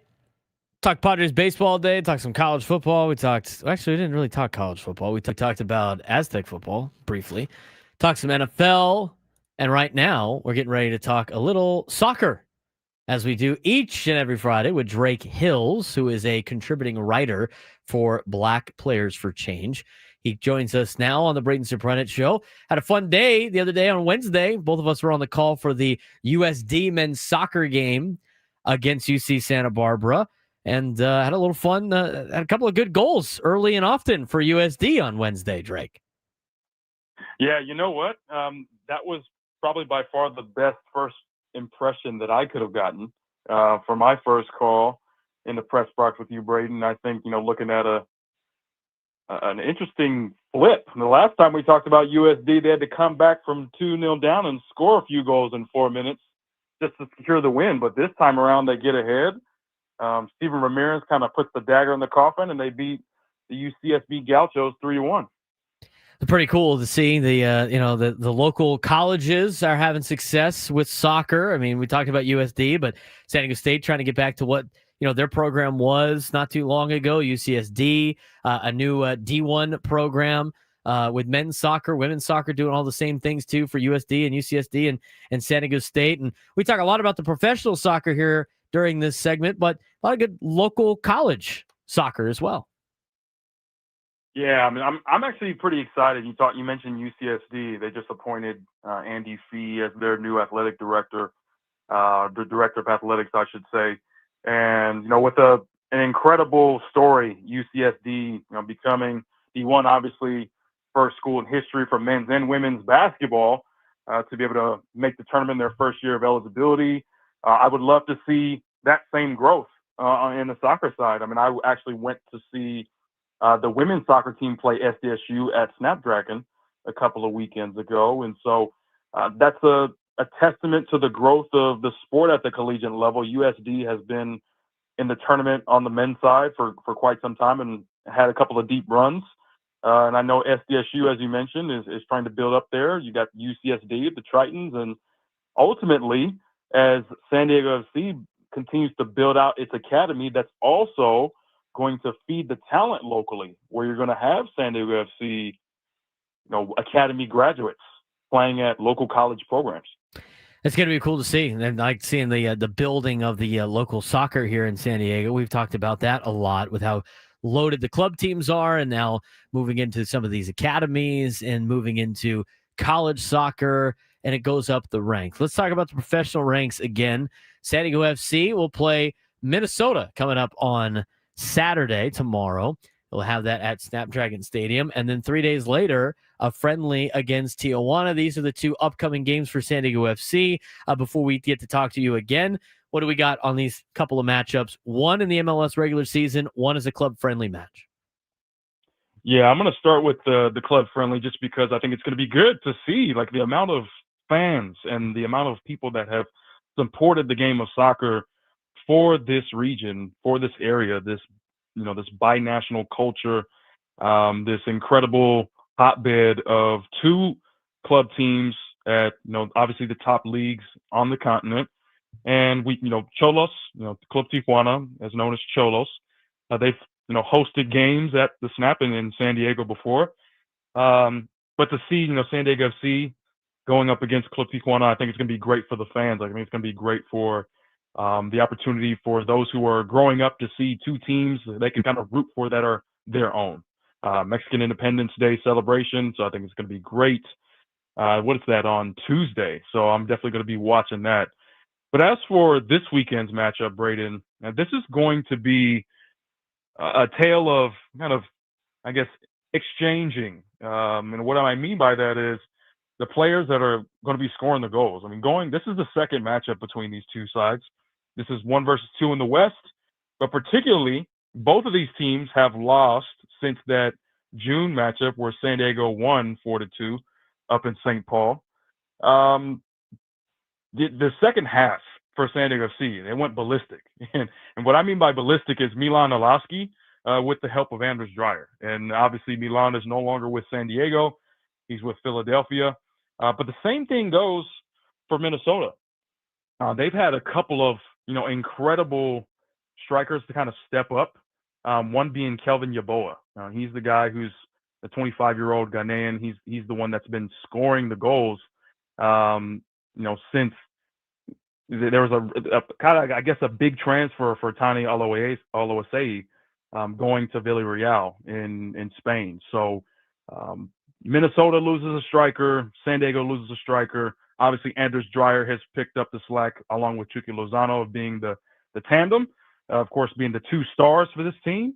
And then, of course, Kelvin Yeboah from Minnesota. So I think it's going to be a clash there. But the last thing I'll say on that is this is two different styles of soccer. Minnesota is very much what you may see in the English Premier League, a lot more long balls, long throw-ins, set pieces, trying to overpower you physically, as opposed to San Diego, very much stylistic, keep the ball on the ground, pass, possession, let's find a space, attack the space, and let's attack that way. So it's going to be a great clash at the snap, especially in the last stretch of the season. Top two teams in the Western Conference, San Diego and Minnesota, the two teams that have clinched a playoff spot as well. Only a handful of games left, Drake. We talked about Minnesota and Tijuana. Next on the schedule, they will play Atlanta and San Jose to wrap up September, and then 2 games in October against Houston and Portland, and then it is playoff time for San Diego FC in MLS. They're still in contention for the Supporters Shield standings. They're at the top of the Western Conference, as mentioned before. As they get down to the nitty-gritty here, and you're starting to see how some of these potential matchups might be playing out, and looking at the standings, little scoreboard watching of what the first round might be like for San Diego FC. How's the playoffs work for MLS for everybody that doesn't know? And what are some of the potential matchups that San Diego FC might be able to see in the first couple of rounds of the postseason? Yeah, so this is going to be interesting because I myself have been, I guess, trying to understand the new structure as well, where you have the best of 3 series and trying to explain that and I guess how it works. So basically what happens is you're going to be waiting the 9 and the 10, where you kind of have like a play-in round. And so you're waiting for that matchup, and then as well as 8 and 9 to wait to see who you're going to play in that first round. And then you're going from there. And I think if you're talking teams, we can go anywhere between, we've talked about San Jose before. It could be San Jose, it could be maybe someone like, I don't know, especially with the games coming in. It could be Colorado, it could be Portland, it could be Houston, which I think would be an incredible matchup, especially the way Houston kind of came into, Snapdragon and had that come from behind victory 4-3 a little over a month ago. So you're looking at the best of 3 in those first 2 rounds, and then obviously going into the Western Conference, you play that, and ultimately you make your way into December for MLS Cup. But for the fans, you got to keep your eye on Houston. I think that's a dark horse challenge. Not too worried about Colorado. I think Portland could be tricky, but I'm not too worried about Colorado or San Jose. So the 2 teams that I'm thinking about that San Diego could face in that first round is either Portland if they slip, or Houston if they rise and pass San Jose for the 9th spot. And 2 teams that San Diego FC will play here at the end of the season, with Houston and Portland being their last 2 games in general at the end of the season. So you could play Houston, and then a couple weeks later play Houston again, or same thing with Portland for the first round of the playoffs. We're talking with Drake Hills. He is a contributing writer for Black Players for Change, talking a lot of soccer here on our Soccer 101. Supporter Shield, it seems like we've talked about this before. It seems like a feather in the cap kind of award. I don't know how much San Diego FC is trying to push for that, but they're only a point back from Philadelphia. Is it going to be hard to catch Philadelphia? How do you see the Supporter Shield playing out, as San Diego FC has 4-point lead on Cincinnati and only trailing Philadelphia by 1 point? Yeah, if I'm looking at strength of schedule, I think it's still possible for San Diego to win the Supporter Shield. Philly has to go to Vancouver. Obviously, we've known about Vancouver as another top team in the West. Philadelphia has to go to Nashville. That's never easy. But then they are home to New England, and then they also go to DC United, which is going to be not really a tough test at all. But they do have to finish against New York City and Charlotte. Those two teams are not a slouch whatsoever, and especially when it comes to Charlotte on the road on decision day, which it very well may come down to, Braden. Like, we may come down to decision day on the 18th of October and still not know who our Supporters Shield winner is. So if I'm looking at strength of schedule, yes, we've talked about Portland and Houston for San Diego, but I think Philadelphia has just as much of a difficult schedule, if not more. So I think it's possible. But listen, I think San Diego's playing a great game of soccer right now. Luca De La Torre coming back from the U.S. men's national team. You're getting healthier. We've seen Marcus Ingvartsen come in August, back from a season plagued of injury. I think it's good that Chucky and Anders being the MVP candidate. So firing on all cylinders right now. And you look at the way that they have played on the road, San Diego FC. I mean, they've done a lot of damage on the road this season. Have one of the best road records in all of MLS, and that usually translates to the postseason when it comes to other professional sports. How important is it that San Diego knows how to win on the road for a postseason push? I mean, that's incredible. If I'm thinking about some of the best wins, obviously last time out against LA, just with recency bias. But I should have known better. When we talked about that game against Minnesota was a top team back then as well. And I mentioned Tolu and some of the guys that they've had then. Scoring 4 goals on the road, it's not just the fact that they're getting wins, but they're scoring. I mean, they went to Vancouver and put 5, right? So in that span of June, right, they scored 12 goals in 3 games, all on the road in June. First at Minnesota, then at Vancouver, then Dallas, which is hot and humid and never super easy. So I think that is the true testament and where the confidence comes from. But I should have known, Braden, thinking back to early on in the season when they went to Salt Lake, and despite what you think about Real Salt Lake in March, we didn't know how good teams were going to be. And you're able to come back and score 3 goals in your 3rd regular season game of all time. So I think for San Diego FC, I think they should be feeling very comfortable, not complacent, but very comfortable and confident in what they may need to do in playoff soccer, whether they're home or away. It's been fun watching this team all year. It's been fun talking with you all year. We'll do it again next week. Drake, enjoy your weekend and look forward to breaking it down with you next week. Oh, yeah. I've got the Drake Hills College Football Bowl game, Northwestern against Oregon, tomorrow, 9 a.m. on Fox. So I'll be busy with that one. You're going to be locked in on the Ducks, I would imagine. I'm a little torn. I must say. Just don't beat the Cats too much. I'm still part of the Medill Journalism School family, so I might have to have a Northwestern hat with an Oregon jersey.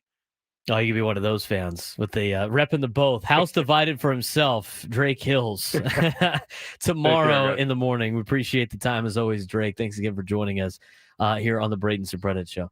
You know what? I mean, I didn't go to grad school, so it's not as hard for me on a lot of these things.